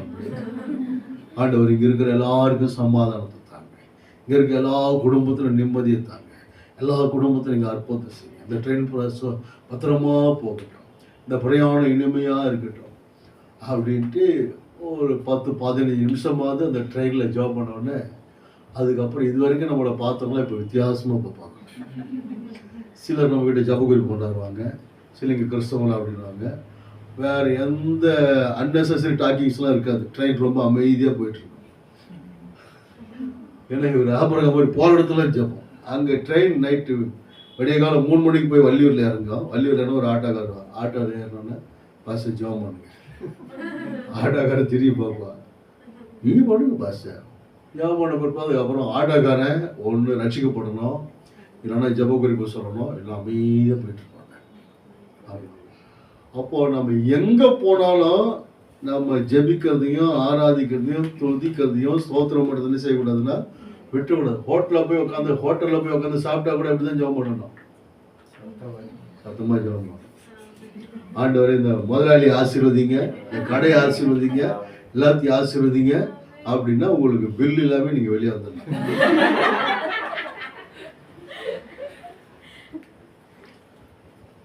அப்போ ஆபிரகாம் போன இடத்துல கர்த்தரை தொழுது கொண்டாரு பாருங்க. நீங்க போற இடத்துல கர்த்தரை தொழுது கொள்ளுங்க, கர்த்தர் உங்களுக்காக யாவும் செய்து முடிப்பார். ஆமென் சொல்லாதீங்க, சொல்ல வேணாம்னு சொன்னேன். அப்போ தொழுகை ஆண்டவர் செய்ய விரும்புகிறார். ஆதியாகமம் 24:48 பார்த்தீங்கன்னா அந்த எலியேசர் அவர் சொல்றாரு, என் எஜமானாகி ஆபிரகாமுக்கு தேவனாக இருக்கிற கர்த்தர் இக்காரியத்தில் வாழ்க்கை பண்ணதற்காக அவருக்கு ஸ்தோத்திரம், எல்லாவற்றிலையும் ஸ்தோத்திரம். அப்போ நல்லா ஸ்தோத்திரம் பண்ணீங்கன்னா நல்ல மாப்பிள்ளை கிடைக்கும். அதாவது அவர் போய் ஆமன்னு சொல்றாரு, எல்லா ஸ்தோத்திரம் பண்ணா நல்ல மாப்பிள்ளை கிடைக்கும். நான் அப்புறம் உபவாசத்துல இருந்துட்டு ஆமன்னு சொல்றாங்க. அதாவது நல்ல ஸ்தோத்திரம் பண்ணா நல்ல மாப்பிள்ளை கிடைக்கும். அதாவது கல்யாணம் ஆவாதவங்க தான் ஆமேன்னு சொல்லணும்.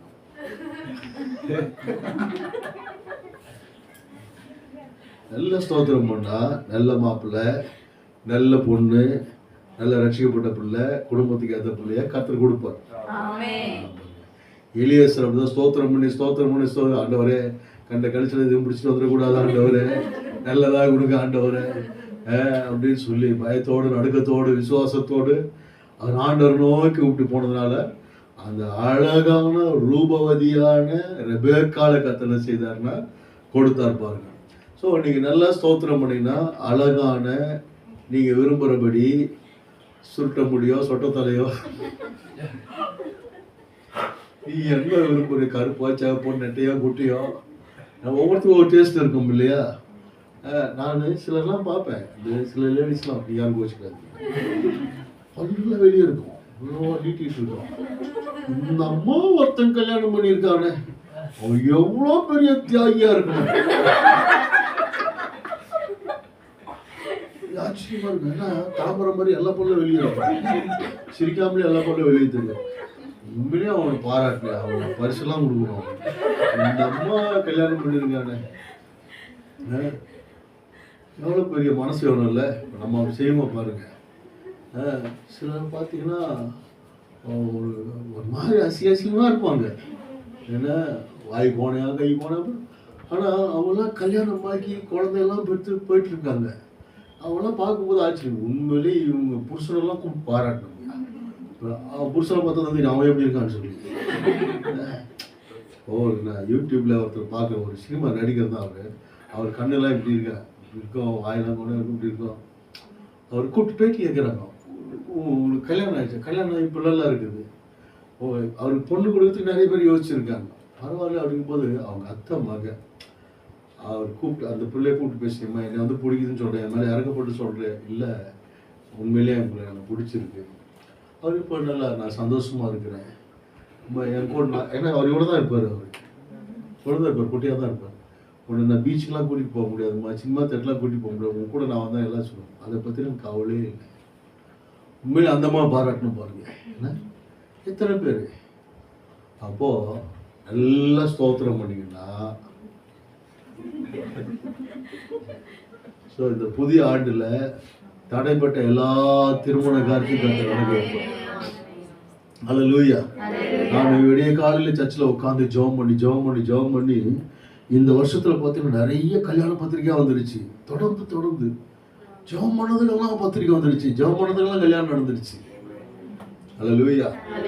ஆமாம், இங்கே யாரெல்லாம் வெயிட்டிங்கில் இருக்கீங்களோ உங்கள் எல்லாருக்கும் கர்த்தர் என்ன செய்வார்னா நல்ல திருமண காரியத்தை என்ன செய்வார்னா வாய்க்க பண்ணுவார். பத்திரிகைகள் கொடுக்க மறந்துடாதீங்க. இப்போ எலியேசர் அங்கே ஸ்தோத்திரம் பண்ணி ஒரு நல்ல அருமையான திருமண காரியத்துக்கான காரியத்தை செய்தனா நல்ல மணமகளை திருமணத்தை கர்த்தர் ஆதியாகமம் 24:52 வாசிக்கலாம் பாருங்க. ஆபிரகாமின் ஊழியக்காரர் அவர்கள் வார்த்தைகளை கேட்டபோது தரை மட்டும் குனிந்து கர்த்தரை பணிந்து கொண்டார். எப்படி பாருங்க, தரை மட்டும் குனிந்து, ஏன்னா நல்ல பிள்ளைங்க, நல்ல குடும்பத்தை, நல்ல சம்பந்தங்களுக்கு திரும்ப செய்து, அப்போ அந்த தொழுகை, அந்த துதி, அந்த ஸ்தோத்திரம், அந்த நன்றி பலி, அது எல்லாம் செலுத்தணும் பாருங்க. ஒவ்வொரு காரியத்துக்கான திருமணம் ஒரு விலையேற பெற்ற காரியம் பாருங்க. சிலர் சொல்ற மாதிரி தப்பெல்லாம் பேசக்கூடாது. அதாவது லவ் மேரேஜ்னா அவங்களாம் போய் கணத்தில் வளராங்களாம், அரேஞ்சு மேரேஜ்னா எல்லாரும் கொண்டு போய் கணத்தில். இது என்னடா படிச்சுக்கலாம், அவ்வளோ வாரி வெயிலில் போனேன். என்ன அப்போ ரெண்டு இருதயம் விரும்பி இருக்குது, ரைட்டு, அது கல்யாணம் பண்ணி வைக்கிறாங்க. அவங்க அதில் கல்யாணத்துக்கு வேறு பாட்டு வேறு போடும். வாழ்க்கை என்பது போராட்டம். மூணு இந்தி வெளியே இருக்கு, முதல்ல நீ வெளியே போ. வாழ்க்கை என்பது போராட்டம். இப்போதான் தாலி கட்டி 1 நிமிஷம் கூட ஆகல. நான் கல்யாணம் நடத்தும் போதெல்லாம் மரணம் நம்ம பிரிக்க மாட்டோம், அது சொல்லவே மாட்டேன். இயேசு கிறிஸ்து வருகை மட்டும்தான் சொல்லணும், தவிர கல்யாணத்தோட மரணத்தை பற்றி பேச மாட்டேன். கல்யாணம் என்பது ரொம்ப சந்தோஷமானது, ரொம்ப மகிழ்ச்சியானது, ரொம்ப இன்பமானது. கணவன் ரொம்ப சந்தோஷமானவன், மனைவி ரொம்ப சந்தோஷமானவங்க. ஒரு ரூபாயும் ஆமேன்னு சொல்லல பாருங்க. அவ்வளோ சந்தோஷமானது. என்ன அப்போ பைபிள் மனைவியை கண்டடைகிற நன்மையானதை கண்டடைகிற கர்த்தருக்கு தயவை பெற்றுக் கொள்கிறார். இப்போ மனைவி புருஷனுக்கு கிரீடமா இருக்கிறாங்க அப்படின்னா, அப்போ மனைவி என்பது எவ்வளவு சந்தோஷமானது, கணவர் என்பது எவ்வளவு சந்தோஷமானது, குடும்பம் எவ்வளவு சந்தோஷமானது, ஒரு குடும்பத்தில் இருக்க பிள்ளைகள், பேர பிள்ளைகள், பேச்சிமார் எல்லாத்தையும் எவ்வளவு சந்தோஷம் ஆண்டவர் கொடுக்கிறார். பாட்டுல வேற பாருங்க, தலைமுறை தாங்கும் வினோத உலகமும் தோன்றி ஒழியாது. தலைமுறை தாங்கும் வினோத உலகமும் தோன்றி ஒழியாது. ஆத்துமனியின் முழு உள்ளமே உன்னாண்டவரையும் தொழுதேத்து அன்பு வைத்தாதரித்த உன்னாண்டவரையும் தொழுதேத்து. ஊற்று நக்கிறங்கி உரிமை பாராட்டும் மோற்றும் கிருபையினால் முடி சோட்டும். ஊற்று நக்கிறங்கி உரிமை பாராட்டும் மூற்றும் கிருபையினால் முடி சூட்டும். ஆத்துமதியின் முழு உள்ளமே உன்னாண்டவரையும் தொழுதேத்து இந்நாள் வரை அன்பு வைத்தாதரித்த உன்னாண்டவரையும் தொழுதேத்து. அல்லேலூயா. வாழ்க்கை என்பது ரொம்ப சந்தோஷமானது, ரொம்ப மகிழ்ச்சியானது. அல்லேலூயா. ஒவ்வொரு மனைவி போயிட்டு கேட்டோம்னா, உங்களுடைய ஹீரோ யாருங்க, உங்களுக்கு இந்த உலகத்திலே பிடிச்சது யாருங்க அப்படின்னா, தாவேக்கா தலைவர் விஜய் சொல்லுங்க. போய் சொல்லுது, எனக்கு எங்கள் வீட்டில் இருக்கிறவனோட என் புருஷனோட விஜய் தான் எனக்கு சுடணும் அப்படியே.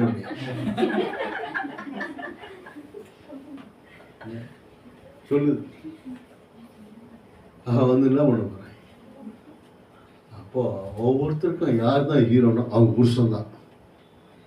ஆமேன்னு இல்லை, வாய் வரமாட்டான், தொண்டை வரைக்கும் வந்துட்டு இந்த தொண்டையில் உள்ள கட்டுகள் எல்லாம் நீங்குவதாக. அப்போ ஒவ்வொருத்தருக்கு யார் ஹீரோயின் அப்படின்னா அவங்க மனைவி தான் ஹீரோயின். அதுக்கு ஆமேன் அங்கேயே அடப்புதான் தோத்துரும். நான் என் மனைவி பார்க்கும் போதெல்லாம் சொல்ல 1000 ஒருத்தி அம்மா நீ. பைபிள் அப்படிதான் போட்டிருக்கு. சாலமோன் எழுதியிருக்கிறாரு 1000 ஸ்திரீகளை பார்த்து, ஆனா கர்த்தருக்கு பயப்படுகிற ஸ்திரீயே. அப்போ நான் சொன்னது கரெக்டு தானே? நாங்கள் ஒருத்தர் நாங்கள் ரிஜிஸ்ட்ரேஷனில் இருக்கும்போது ஒருத்தரை கேட்குறோம், ஐயா அவங்க பேரை சொல்லுங்க. நீதிமொழிகள், உன்னத பாட்டு, பிரசங்கி, உங்கள் பேர் தானே கேட்டோம். இதெல்லாம் எழுதுறது யாரு? சாலமோன். அதான் என் பேர். அப்போ சொம்பு ரொம்ப அடியாகி இருக்குல்ல.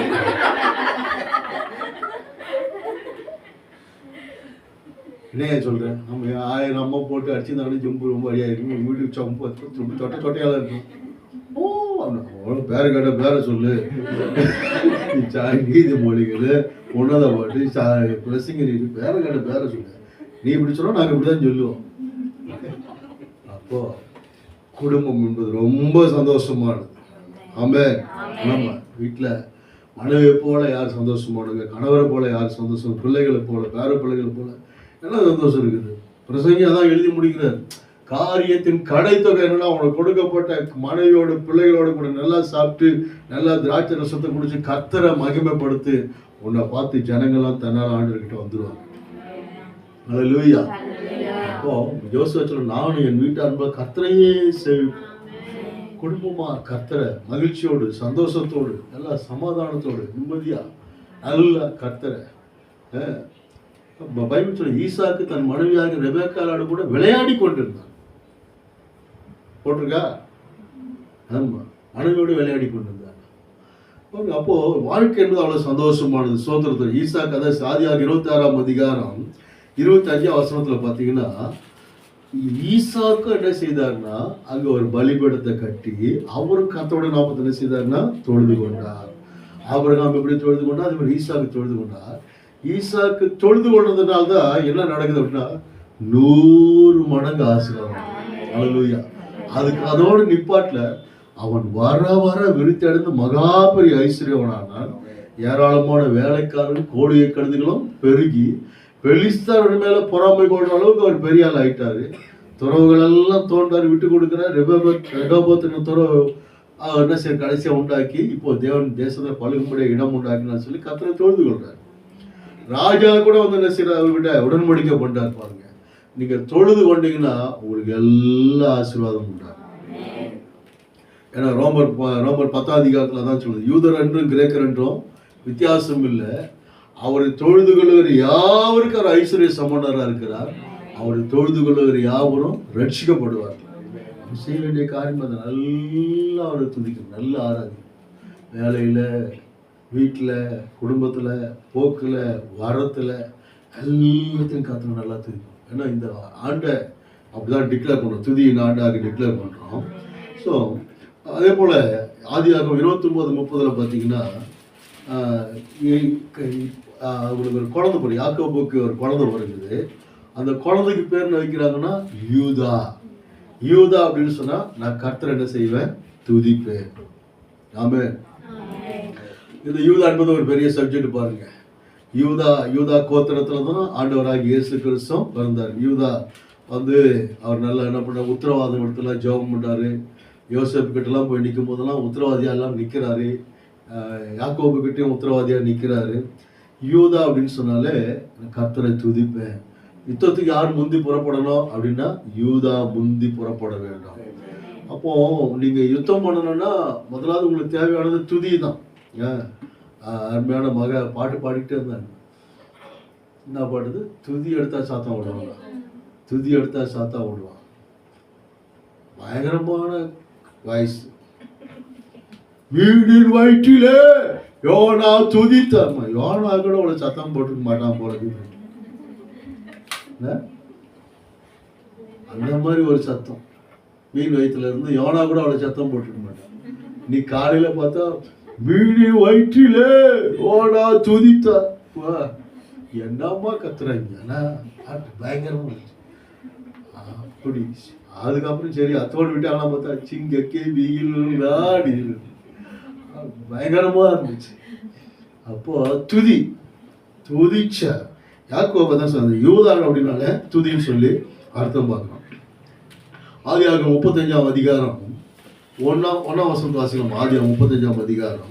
தேவன் யாக்கோபை நோக்கி, நீ எழுந்து பெத்தேலுக்கு போய் அங்கே குடியிருந்து நீ உன் சகோதரனாகிய ஏசாவின் முகத்திற்கு விலகி ஓடி போகிற போது உனக்கு தரிசனமான தேவனுக்கு அங்கே ஒரு பலிபீடத்தை உண்டாக்கி என்றார். ஆமா, அங்க ஆண்டவரே விரும்புறார். நீ தப்பி போகும்போது ஒரு பலிபீடத்தை கட்டிப்பாங்க, மறுபடியும் பலிபீடத்தை கட்டு. அந்த இடத்துல கர்த்தரோட நாமத்தை கர்த்தர் அதை விரும்புகிறா பாருங்க. அந்த இடத்துல எல்லோகே இஸ்ரவேல் என்று சொல்லி பேரிட்டு. அப்போ இந்த யாக்கோபை கர்த்தர் இஸ்ரவேலாக என்ன செய்தார்னா மாற்றினார் பாருங்க. ராத்திரி முழுக்க ஜெபம் 32ஆம் அதிகாரத்துல யாக்கோபு காற்றங்கிறது பிந்து தனித்திருந்து பொழுது விடியும்போது ஒரு புருஷனோட கூட போராடி மேற்கொள்ள முடியாது கண்டு தொடை சந்து தொட்டார். தொடை சந்து தொட்டதும் அந்த சுலுக்கிட்டு அதுக்கப்புறம் அவர் பேர் இஸ்ரவேலை மாற்றி விடிய நடக்கிற காரியத்தை பார்க்குறோம். ஏசா நம்ம கட்டி பிடிச்சி முத்தம் கொடுத்து என்ன பண்ணாங்க, அழுகிறாங்க. அப்போ நம்ம துதியும் தொழுகையும் ஜபமும் இருக்கும்போது என்ன நடக்கும் அப்படின்னா, நமக்கு எதிராக இருக்கிறவங்களுக்கு கூட நம்ம கூட வந்து செய்வாங்கன்னா சமாதானமான செய்வாங்க. அண்ணன் தம்பி எல்லாம் ஒன்றா சேர்ந்தாங்க பாருங்க. ஸோ இந்த புதிய வருஷத்துல பிரிஞ்சிருக்கிற எல்லாரும் என்ன சேரணும், அப்படியே போட்டு அப்படியா பிரிஞ்சிருக்கிற எல்லாரும் என்ன சேரணும், ஒன்னா சேரணும். இங்க ஒன்னா சேர்ந்து என்ன பண்ணா கட்டி பிடிச்சி முத்தம் கொடுத்து அழுதாங்களாம்.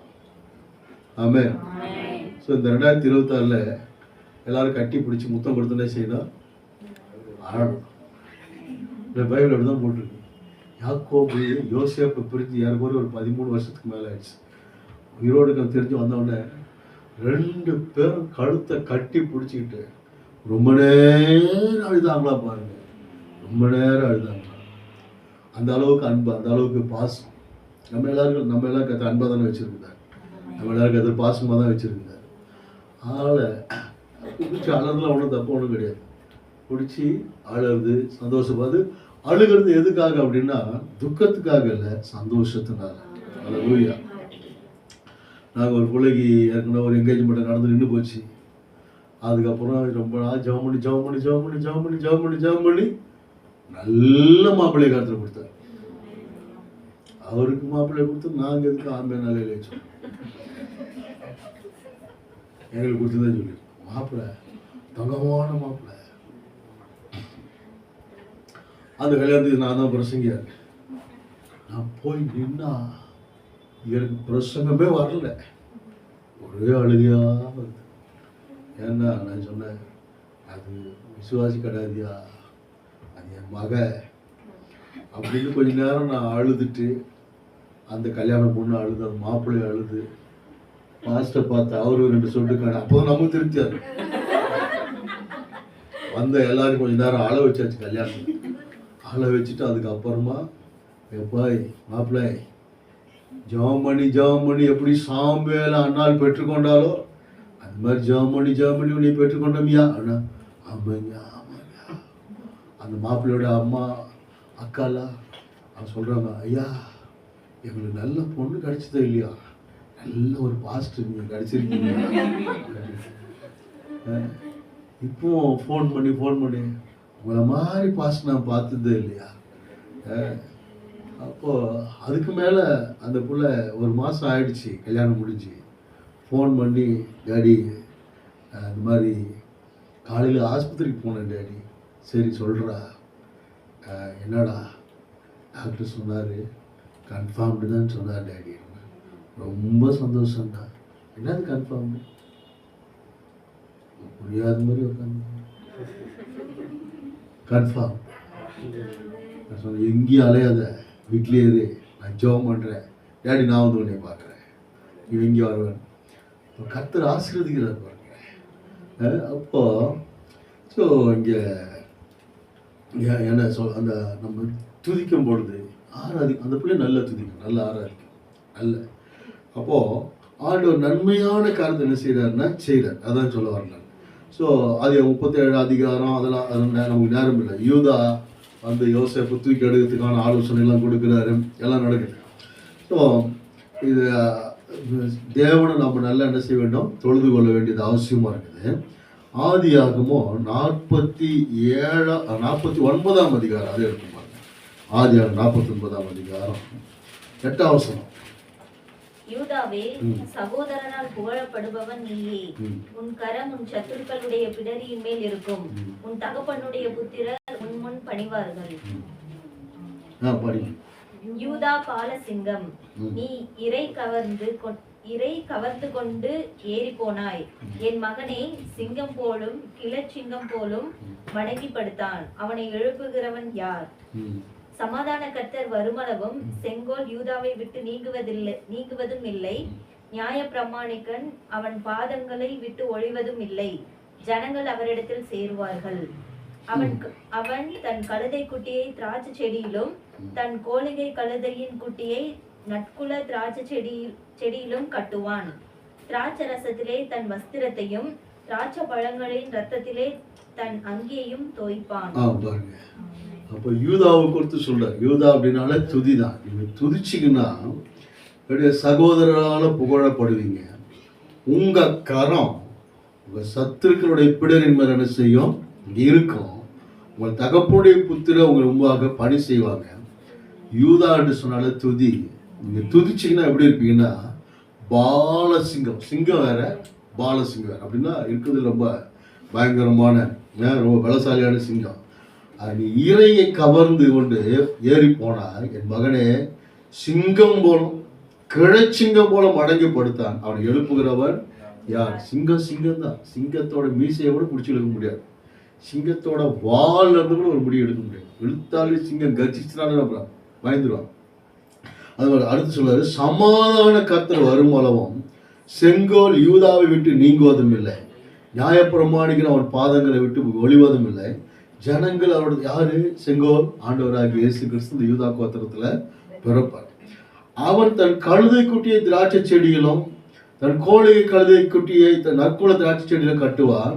திராட்சை ரசத்திலே தன் வஸ்திரத்தையும் திராட்சை பழங்கள் ரத்தத்திலே தன் அங்கியை தோய்ப்பான். அவன் கண்கள் திராட்சை ரசத்தினால சிவப்பாயும் அவன் பற்கள் பாலினால வெண்மையாயும் இருக்கும். துதிக்கிறவங்களை கர்த்தர் இப்படிதான் என்ன செய்வார்னா ஆசீர்வதிப்பார். நீங்க துதிச்சிங்கன்னா உங்க பல்லெல்லாம் எப்படி இருக்குமா? பாலை போல எப்படி இருக்குமா? வெள்ளையா இருக்கும். ஆமாம். பல்லு போச்சுன்னா சொல்லு போச்சுன்னா உங்க பல்லெல்லாம் கடவுள்லாம் செய்வார். ஆசீர்வதி பாருங்க யூதாக்கு. அடுத்து சாப்பாடு வந்துருச்சா சார்? வந்துருச்சா?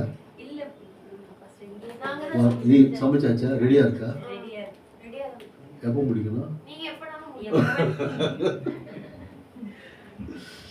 ஏன்னா சில இடத்துல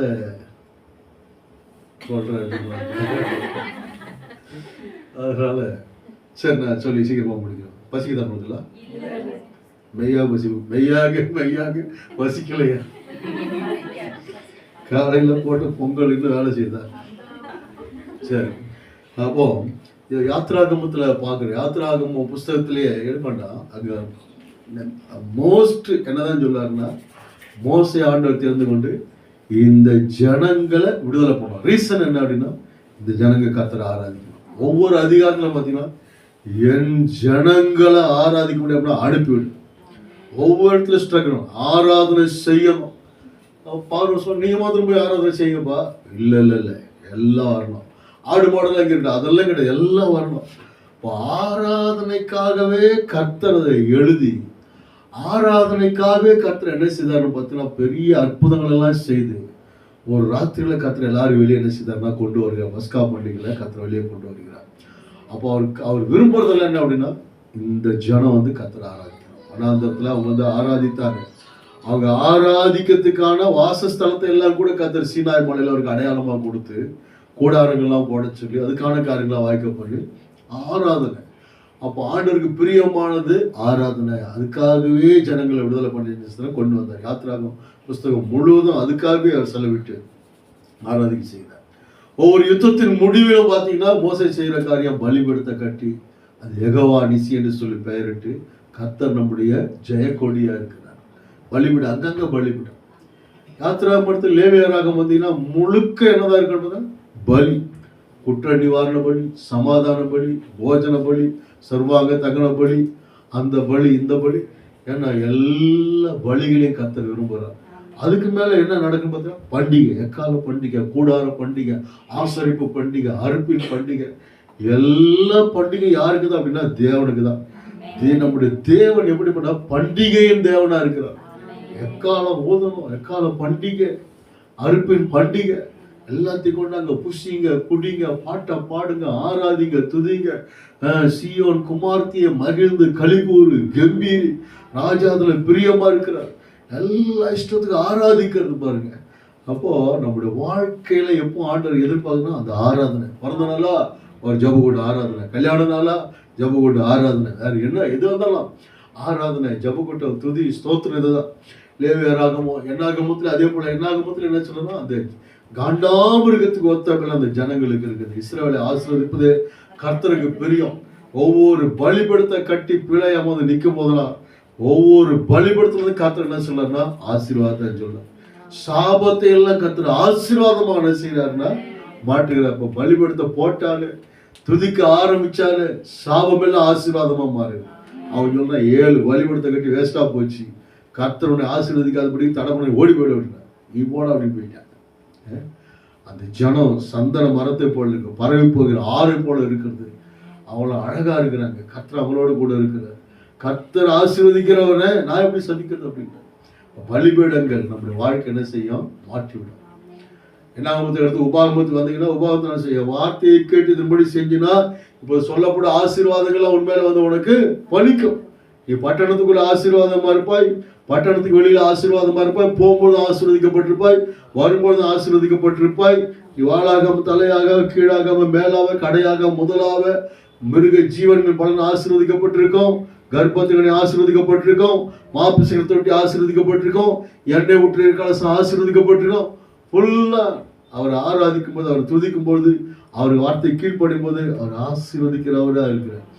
ஆராதிக்கும் போதெல்லாம் ஆசீர்வாதம் நம்ம மேல வந்து கிருபை வந்து இறங்குது, வல்லமை வந்து இறங்குது, வரம் வந்து இறங்குது, எல்லாம் இறங்குது.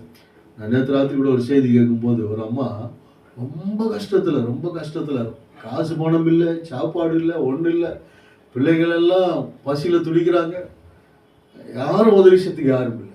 அந்த அம்மா போய் முழங்கால் போட்டு ஜெபம் பண்ணுறது, ஆண்டவரே என்ன பண்ண ஆசீர்வாதம், என் பிள்ளைகளை ஆசீர்வாதம். ஆண்டவர் அந்த அம்மாவுக்கு தரிசனமாகி அந்த அம்மா கர்த்தர் ஆசீர்வதிக்க வல்லமையினால் நிரப்புகிறார், வரங்கள்னால் நிரப்பு. ஆண்டவர் சொல்ல 9 வரங்களினால் நான் அவனை நிரப்பேன், அபிஷேகத்தினால் அவனை நிரப்பேன்.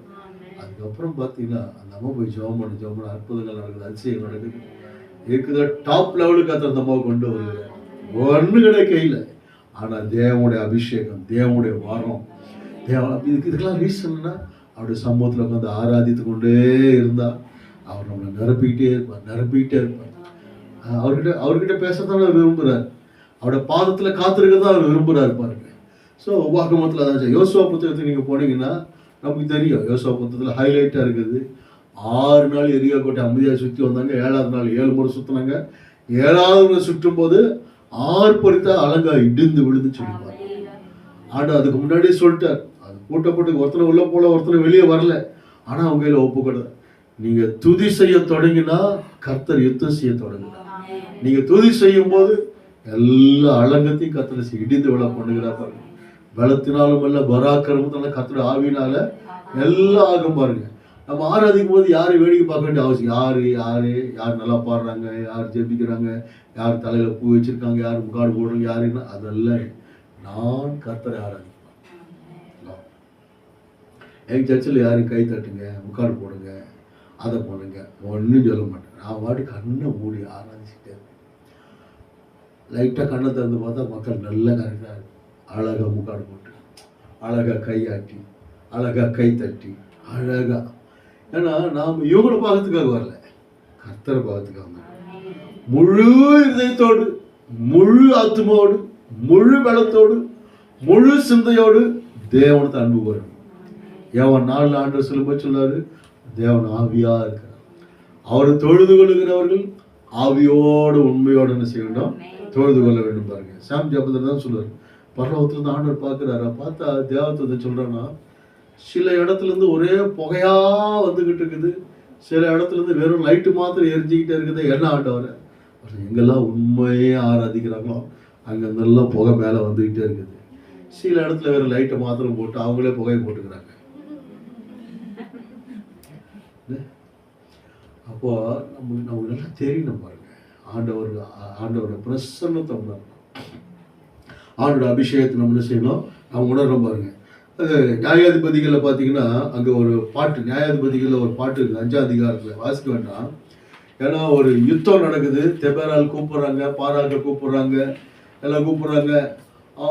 பாராக்கு சொல்றாரு, அம்மா நீங்கள் வந்தால் தான் நான் வருவேன் அப்படின்ட்டு. அந்த அம்மா வரும்போது சொல்லுது, இந்த யுத்தத்தில் கர்த்தர் என்னதான் பண்ண போறார், ஒரு லேடி மூலமாக தான் என்ன செய்ய போறாருன்னா ஜெயத்தை கொடுக்க போறாரு. அதே மாதிரி அந்த சிஸ்டராகட்டும் என்ன பண்ணுறான், தப்பிச்சு ஓடுறான் பாருங்க. தப்பிச்சு ஓடி போய் அந்த ஒரு அம்மா, அந்த ஆகியல் ஒரு அம்மா, அந்த அம்மா ஒரு அம்மா தான், அந்த அம்மா கூடாரத்து ஆணியை கொண்டாந்து அடிக்கும். அந்த அம்மாகிட்ட போயிட்டு ஒரு தாகத்துக்கு கேட்குறாரு.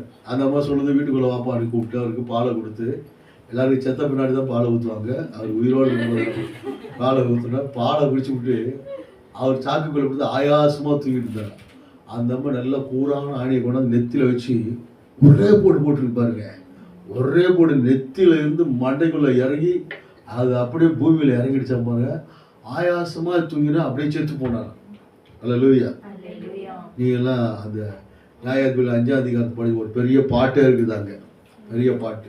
தெபேராலாக நான் எழும்புன கிராமங்கள், அவங்க எல்லாத்தையும் நம்ம உடனே ஒரு பாட்டு பாடிட்டாங்க. அல்லேலூயா.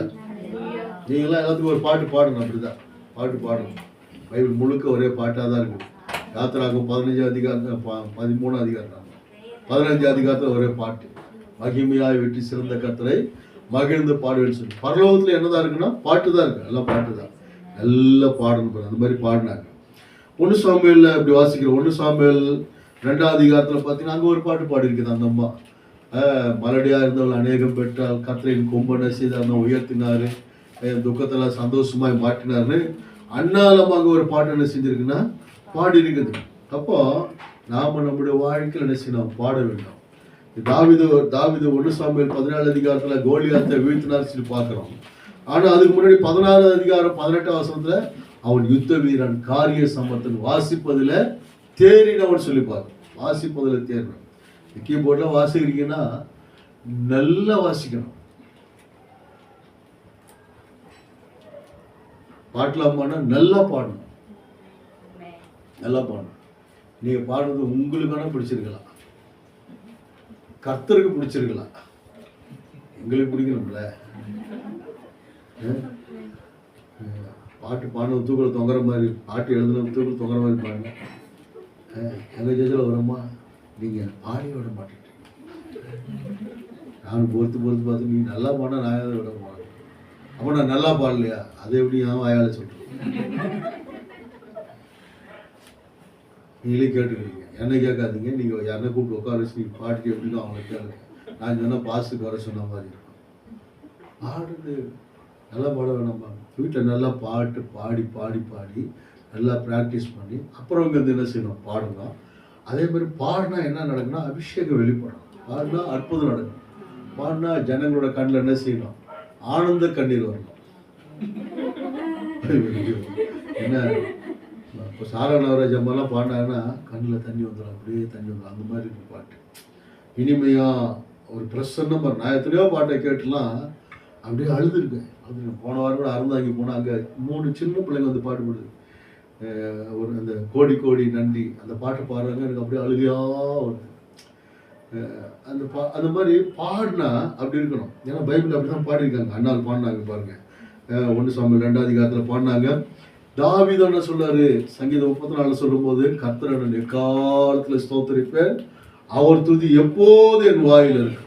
எப்போ பார்த்தாலும் பாடிக்கிட்டே இருந்தார். ஆடு மேய்க்கும் போதெல்லாம் பாட்டு, துதி, ஸ்தோத்திரம் இப்படியே இருந்ததுனால கர்த்தரை பார்த்து எப்போ பார்த்தாலும் பாடிக்கிட்டே இருக்கு, எப்போ பார்த்தாலும் மியூசிக் வாசி, எப்போ பார்த்தாலும் ஆராதிச்சுக்கோ. இப்படி என்னத்தெல்லாம் செய்யணும்னு நினைச்சாரு பாருங்க.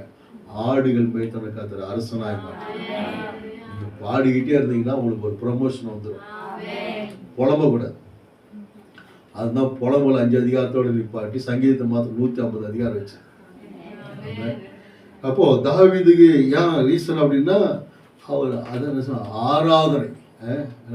ஃபாதர்ஸ்ல சொல்லுவார், வாழ்க்கையில ஜாய் இருந்துச்சுன்னா நோய் இருக்காது, ஜாய் இருந்தா நோய் இருக்காது. அதுக்கு மேல சொல்லுவாரு பேய் இருக்காது, எந்த நாய் வந்து வாய் தட்டாது. ஜாய், நோய், பேய், வாய். அப்போ ஜாய்னா என்ன? பரிசுத்த ஆவியான அபிஷேகம், பரிசுத்த ஆவியான கொடுக்குற சந்தோஷம் அதெல்லாம் இருக்கணும். இப்போ ஆராதனையில தான் அது நமக்கு கிடைக்கும் பாருங்க. ஸோ தாவீது ஆராதிச்சதுனால ஜெயத்தை பெற்றார் சொல்லி பார்க்கலாம். ஒன்று ராஜாக்கள் 3 அதிகாரத்துலாம் பார்த்தீங்கன்னா சாலமோன் அங்கே நம்ம கர்த்தருடைய ஆலயத்தை கட்டி 1000 சர்வாங்க தகன பலிகள்லாம் செலுத்தி கர்த்தருடைய மகிமை தேவனுடைய ஆலயத்தை நிரப்புனதுனால ஸோ யாரும் உள்ள உட்பிரவேசிக்க முடியல. அவர் 1000 சர்வாங்க தகன பலிகள் செலுத்திட்டு போய் படுத்துட்டாரு. ஆனால் கர்த்தர் அவர் கண்ணுக்குள்ள வந்து நின்று விரும்புகிறத கேள்வி. அவர் சொன்னாரு, ஞானத்தை தாங்க. ஆண்டவருக்கு உகந்த விண்ணப்பமாக இருந்தபடினால அவர் கேளாத ஐஸ்வர்யத்தையும் உனக்கு முன்னும் உனக்கு பின்னும் யாருக்கு அப்படி இல்லை, அப்படிப்பட்ட ஞானத்தை விட அந்த மகிமை. ஸோ இது மாதிரி நான் சொல்லிக்கொண்டே போகலாம், பைபிள் முழுக்க சொல்லிக்கொண்டே போகலாம். நிறைய எங்கெல்லாம் துதிச்சாங்க. யோசபாத்து நல்லா துதிச்சாரு. கடற்கரை மண்டலத்தில் ஆன ஜனங்கள், அம்மோனியர், மோவாபியர், சேயீர் புத்திரர் எல்லாம் வந்து அங்கே உபவாசித்தார், ஜெபம் பண்ணார். ஆனால் வந்த ஆலோசனை பரிசுத்தம் உள்ள கர்த்தரை துதிக்க ஆரம்பிச்சாங்க. கர்த்தர் ஒருவர் பட்டயத்தை ஒருவர் குருதமாக ஓங்க பண்ணி யுத்தமில்லாத இளைப்பாதலை கர்த்தர் கட்டளையிட்டாரா. யோசபாத்தின் ராஜ்யபாரம் அமெரிக்கா இருந்தது. தேவனால் உண்டான பயங்கர தேசத்துல உண்டானது. 3 நாளா போய் கொள்ளையிட்டு 4ஆம் நாள்ல பெராக்காவில கூடி எருசலேமே கர்த்தருக்கு மகிமை செலுத்த வச்சிருப்பாங்க. என்ன பண்ணாங்க? கத்தி எடுத்து ஜன்னல போல ஒரே துதி தான், ஸ்தோத்திரம் தான். நமக்கு கர்த்தர் வாயில பட்டயத்தை வச்சிருக்கிறார். ஆராதனை, துதி, ஸ்தோத்திரம். ஃபாதர் தான் சொல்றாரு, இயேசுவ துதி, சாத்தான மிதி. நல்லா துதிக்கணும். அதுக்கப்புறம் போயிட்டே இருக்குது. ஏசாயால பார்த்தீங்கன்னா அவர் சொல்றாரு, ஆண்டவரே அசுத்த உதடுள்ள ஜனங்கள் மத்தியில் வாசமா இருக்கிற உதடுகளை தொட்டு உன் அக்கறம் நீங்க நிவர்த்தி ஆனது அப்படின்னா யாரை நான் அனுப்பேன், யார் எனது காரியமா போவான், என்ன அனுப்ப நான் போறேன். அதுக்கப்புறம் இதுக்கு முன்னாடி ஐயோ ஐயோன்னவர்கள இப்போ என்ன சொன்னா, கர்த்தர் உங்களை ஆற்றுவார், தேற்றுவார், ஆறுதல் படுத்துவார், காயம் கட்டுவார். இதோ நமக்கு ஒரு குமாரன் பிறந்தார், நமக்கு ஒரு பாலன் கொடுக்கப்பட்டார், கர்த்தத்தை ஒரு தோல் மேல இருக்கும். ஒரு ஆறுதலா போய் எழும்பி பிரகாசி ஒளி வந்து. ஏன்னா அந்த அபிஷேகம் உள்ள வந்த பிற்பாடு பார்த்தீங்கன்னா இஷ்டத்துக்கு பாசிட்டிவ் எல்லாம் ஃபெய்த் கன்ஃபெஷனாக பேசிட்டே இருக்குது. ஏசாயா 60 அதிகாரம் பார்த்தீங்கன்னா வரும் வரும் எல்லாம் உனக்கு வரும், எல்லாம் வரும், எல்லாம் வரும், எல்லாம் வரும், அவனை நான் தேற்றுவேன், ஆறுதல் படுத்துவேன் எல்லாம் சொல்கிறேன். இப்போது தேவனை நல்லா என்ன செய்யணும், நம்ம ஆராதிக்க வேண்டும். எரேமியாவும் அதே போல் பாட்டு பாரு. எரேமியா பாடின பாட்டுக்கு பேர் தான் என்னன்னா புலம்பல் சொல்லி பார்க்குறோம் இல்லையா. எரேமியா தான் புலம்பல். என் தலை தண்ணீர், என் கண்கள் கண்ணீர் ஊற்றுமா இருந்தால் நலமாக இருக்கும். எப்படி பைபிள் முழுக்க போயிட்டே இருக்குது. ஒரு எவர் லாஸ்டிங்.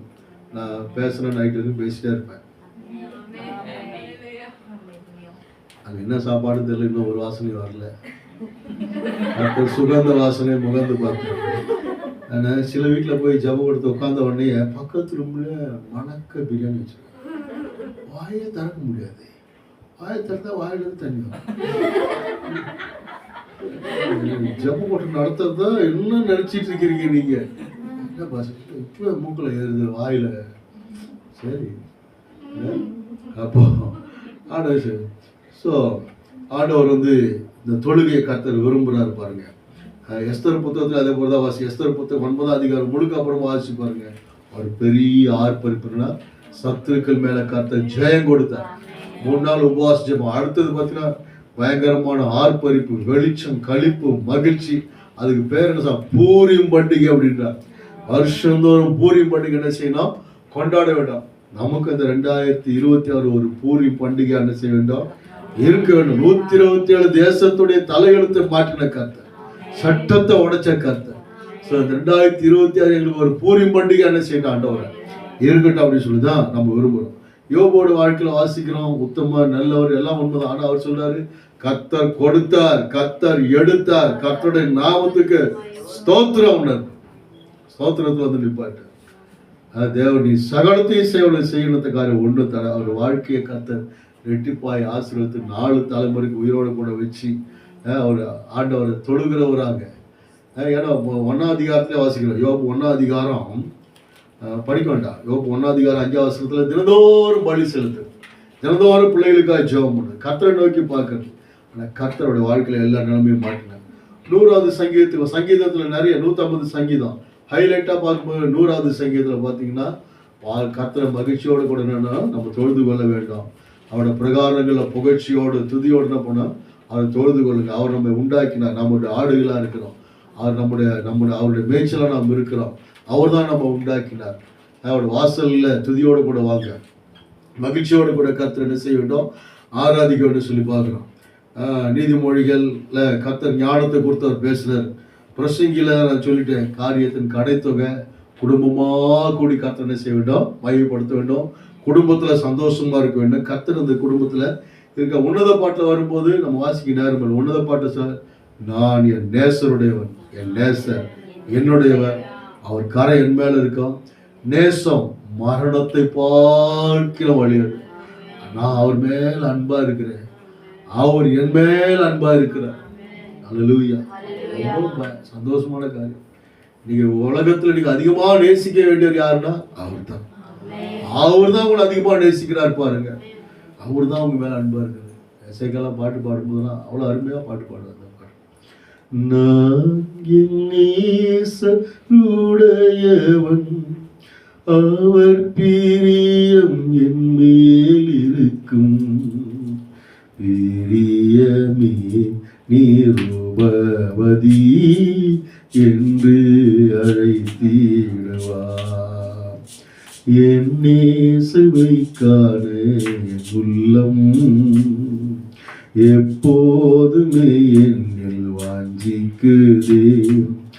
எப்போ அவர் மோகம் கண்டு நான் என்னாலும் அவரில் ஜீவிப்பேனோ, என்னாலும் அவரில் ஜீவிப்பேனோ. தலை தங்க மயமானவர், தலைமுடி சுருளானவர், படிகை பச்சை இழைத்து விட்ட பொன்வளையல்கள் அவர் கரங்கள். அப்படி கர்த்தரை ரசிச்சு ரசிச்சு ருசிச்சு பாடிட்டு தனியா உட்கார்ந்தா. சில நேரம் நம்ம கூட வீட்டில் கூட பாடுகிறது. நான் பாடுறேன், மனைவி இருக்கும்போது பாடுவேன். ரூபவதி ஐயா சாப்பாடு வேணா நான் போடுறேன். ஸோ அவ்வளோ very touching the love story. உன்னத பாட்டு அவ்வளோ நேசர் மேலே கொண்டிருக்காங்க. அது அப்புறம் அந்த அன்பை எல்லாம் அந்த பாட்டெல்லாம் அதை குறித்து எத்தனை பாட்டு. நேசர் இயேசுவின் மேல் சாய்ந்தி இன்பவனாந்திரத்தில் நடந்திட இன்பனல் வாழ்வடைந்தே. இன்பவனாந்திரத்தில் நடந்திட இன்பனல் வாழ்வடைந்தே. நேசர் இயேசுவின் மேல் சாய்ந்தே எங்களேவா வாடையிலும் தூதாயும் நற்கனி தூயருக்கே. வெளியடைத்த தோட்டமிதே வந்திங்குலாவுகின்றார். வெளியடைத்த தோட்டமிதே வந்திங்குலாவுகின்றார். என் நேசர் இயேசுவின் மேல் சாய்ந்தே. அப்படியே இனிமையா ஹல்லேலூயா. ரசிக்கணும். யாருக்கு ஜெபம் போர் அடிக்குதோ, யாருக்கு வேதவசனம் போர் அடிக்குதோ, ஆராதனை போர் அடிக்குதோ, ஆவி சரியில்லைன்னு அர்த்தம். ஹல்லேலூயா. உங்கள் ஆவிலாம் இப்போ எப்படி இருக்குன்னு எனக்கு தெரியல.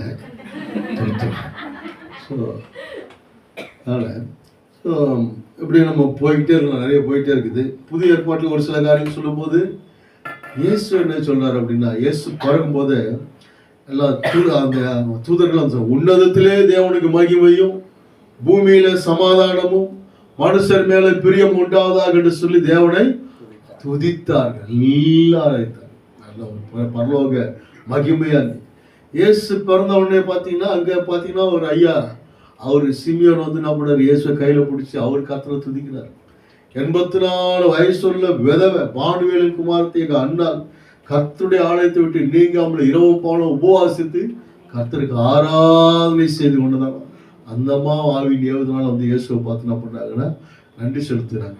இப்போ இயேசு பிறக்கும்போதே ஆராதனை, எல்லா ஆராதனையோடய வராங்க, தூதர்கள் ஆராதனை. அதுக்கு மேல இயேசு மத்திய 4ஆம் அதிகாரத்துல பிசாசை பார்த்து சொல்றாரு, உன் தேவனாகிய கர்த்தரை பணிந்து கொண்டு அவர் ஒருவருக்கு மாத்திரமே ஆராதனை செய்வாயாக என்று எழுதி இருக்கிறது. ஸோ அதுதான் ஆராதனை தான். பிசாசுகள் போ ஓடி போய் ஸோ முழுக்க அவர் ஆராதனையே என்ன செய்கிறாருன்னா விரும்புகிறார். அதுக்கப்புறம் அப்போஸ்தலர் நடவடிக்கைகள் நமக்கு தெரியும். அப்போஸ்தலர் நடவடிக்கைகள் 16ஆம் அதிகாரத்தில் பவுலும் சீலாவும் ஜெபம் பண்ணி தேவனை துதித்து பாடினார்கள். கர்த்தர் சிறைச்சாலைக்கு அஸ்திபாரத்தை அசைத்தார். கட்டுகள் எல்லாம் கரண்டு போனது, கதவுகளெல்லாம் திறவுண்டு போனது. ஒரு பெரிய அந்த சிறைச்சாலை மிஷனரி படித்தளமாக மாற்றி ராத்திரியை சாப்பாடெல்லாம் சாப்பிட்டு ஞானசானெலாம் கொடுத்து ஒரு வழி பண்ணாங்க பாருங்க. ஸோ துதி எல்லாத்தையும் உடைக்கும், துதி எல்லாத்தையும் மாற்றும், பெரிய அற்புதத்தை கொண்டு வரும் பாருங்க. ஸோ பரலோகத்து கடைசியில் நீங்கள் போனீங்கன்னா பரலோகத்தில் என்னதான் இருக்குது அப்படின்னா துதி தான். அங்கேயே துதி தான். ஸோ நாம் இங்கேயே துதிச்சு நம்ம போயிட்டே இருப்போம்னா ஒரு நாள் மகிமையில் அங்கே என்ன பண்ணுவோம் இருப்போம் பாருங்க. ஸோ அதுக்கு ஒரு நிழலாட்டமாக இங்கே துதித்து கொண்டிருக்கோம். நான் சொல்ல வந்த காரியம் வரி 2026ஆம் ஆண்டு துதியின் ஆண்டு. துதித்தலோடு கூட இந்த ஆண்டுக்குள்ள நம்ம நுழைவோம். எல்லா சத்துருக்களும் சிதறடிக்கப்பட்டு போவாங்க. துதித்ததோடு இந்த 2026 ஒரு பெரிய ஜெயமுள்ள ஆண்டாக, மகிமையுள்ள ஆண்டாக, வெற்றியுள்ள ஆண்டாக கர்த்தர் வைத்திருக்கிறார். இந்த ஆண்டு கர்த்தருடைய ஆண்டு, ராஜாதி ராஜாவுடைய ஆண்டு பாருங்க. நல்லா துதிக்கணும். துதிக்க கர்த்தர் பெரிய காரியங்களை செய்வோம். நாம் துதிப்போம், கர்த்தருடைய நாமம் பயப்படுவதா. கண்களை மூடி ஆண்டவர் வாங்க பார்க்கலாம். ஸ்தோத்திரம் அப்பா, உங்க நன்றியோடு கூட நாங்கள் துதிக்கிறாங்க, நன்றி செலுத்துகிறோம் ஆண்டவர். எந்த காலத்திலும் எந்த நேரத்திலும் நன்றியால் உம்மை நான் துதிப்பேன். இயேசுவே உம்மை நான் துதிப்பேன். எந்த வேளையிலும் துதிப்பேன். இயேசுவே உம்மை நான் துதிப்பேன். எந்த வேளையிலும் துதிப்பேன். ஆதியும் நீரே, அந்தமும் நீரே, ஜோதியும் நீரே, சொந்தம் நீரே.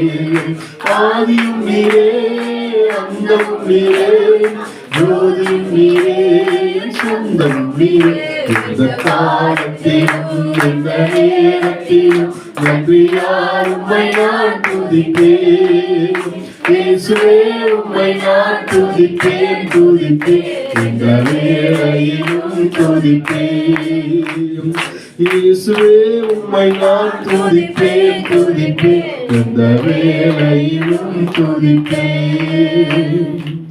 ஆமாண்டவரே, உங்களுடைய பிள்ளை எல்லாரும் துதியின் ஆவினால, ஆராதனையின் ஆவினால, விண்ணப்பத்தின் ஆவினால, கிருபையின் ஆவினால, கண்ணீரின் ஆவினால, மன்றாட்டின் ஆவினால, ஆண்டவர் துதி ஸ்தோத்திர ஆராதனையின் ஆவினால எல்லாரும் நிரப்பும்படியாய் செபிக்கிற மாட்டேன்.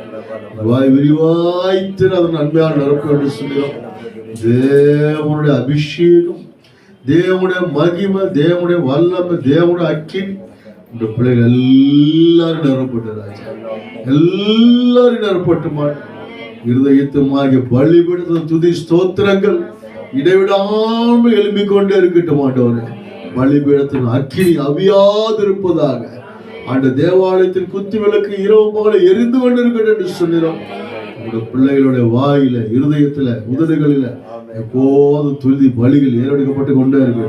2026ஆம் ஆண்ட துதியோடு கூட கடந்து சென்று 2026 முடிக்கும் போது மகா பெரிய கம்பீரத்தோடு ஆர்ப்பரிப்போடு ஆண்டவரே, மகா பெரிய ஆண்டவரே, மகிழ்ச்சியின் கலிகூறுதலோடு கூட ஆண்டவரே நிறைவு செய்யும்படியா இந்த 2026 ஒரு கலிகூறுதலின் ஆண்டாக, கொண்டாட்டத்தின் ஆண்டாக, மிகுந்த மகிழ்ச்சியின் ஆண்டாக, சத்துருக்களின் மேல ஜெயம் கொள்ளுகிற ஒரு ஆண்டாக ஆண்டவர், எல்லா தேசத்தின் எல்லா துறைகளிலும் ஜெயமுள்ள ஆண்டாக, எல்லா மாநிலங்கள் மேல ஜெயமுள்ள ஆண்டாக ஆண்டவர் உடைய பிள்ளைகளை அனுகிரகம் பண்ணுவீராகப்பா.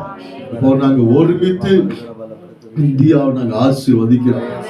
இந்தியா இயேசுவோட ரத்தத்தினால கழுவப்பட்ட இந்தியாவா, இயேசுவோட ரத்தத்தினால பரிசுத்தமாக்கப்பட்ட இந்தியாவாக அனைத்து மாநிலங்களும் தேவனுடைய அரசாட்சி உண்டாகட்டும். பிசாசின் ஆட்சியெல்லாம் ஒளியட்டுமான, மந்திரவாதத்தின் ஆட்சியெல்லாம் ஒளியட்டும், மதவாதத்தின் ஆட்சியெல்லாம் ஒளியட்டுமான கர்த்தரின் ஆளுகை செய்வீராக. இந்திய தேசத்தின் ஜனங்கள் ஆசீர்வதிக்கப்படட்டும். இந்திய தேசத்தில் எல்லா சபைகள் ஆசீர்வதிக்கப்படட்டும். எல்லா பொதுமக்கள் ஆசீர்வதிக்கப்படட்டும். இந்திய தேசம் முழுவதும் ஒரு நன்மையும் குறைவிடாதபடிக்கு எல்லாருக்கும் மிகுந்த சமாதானம், எல்லாருக்கும் மிகுந்த சந்தோஷம் உண்டாகும்படியா தேவன் நன்மையான ஆட்சிகளை ஏற்படுத்துகிறார்கள். யோசேப்புகள் ஆளட்டும், தானியல்கள் ஆளட்டும், எஸ்தர் ராஜாத்திகள் மருதகாய்கள் ஆளுகை செய்யட்டும். துன்மார்களும் சண்டாளர்கள் ஆளாதபடிக்கு தேசத்தை கர்த்தர் சுத்திகரிப்பீராக. ஆண்டவரே, தொடர்ந்து தேவ ஜனங்கள், தேவ சபைகள் மேல் நம்முடைய ஆராதனாவி கொழுந்து விட்டு எரியட்டும். கர்த்தர் பெரிய காரியங்களை செய்யும். இந்த ஆண்டவரே தகப்பனே, ஜீசஸ் எம்பரன்ஸ் மினிஸ்ட்ரிக்காக நாங்கள் நன்றி செலுத்துகிறோம். பாசமாக பிள்ளைகளுக்காக, திருச்சபை மக்களுக்காக, ஆன்லைன்ல பார்த்து கொண்டிருக்கிற ஒவ்வொருவருக்காக நாங்கள் நன்றி செலுத்துகிறோம். எல்லாரும் நீர் ஆசீர்வதிக்கிறோம். இன்றைக்கு இருப்பது போல 1000 மடங்கு ஆசீர்வாதம் உண்டாக ஒவ்வொருவரும் தேவனுக்காய் பற்றி எரியட்டும். ஆண்டவரும் விசேஷித்த அக்கினி எல்லாரும் ஆளுகை செய்யும். ஆசீர்வதியும் கூட வழி நடத்தும். இயேசு கிறிஸ்து அலமில்ல நாமத்தினால ஏறெடுக்கிறோம். ஜீவனுள்ள பரமபிதாவே. கர்த்தர் அப்படி செய்ய போறதுக்காக கரங்களை தட்டி ஆடுங்க.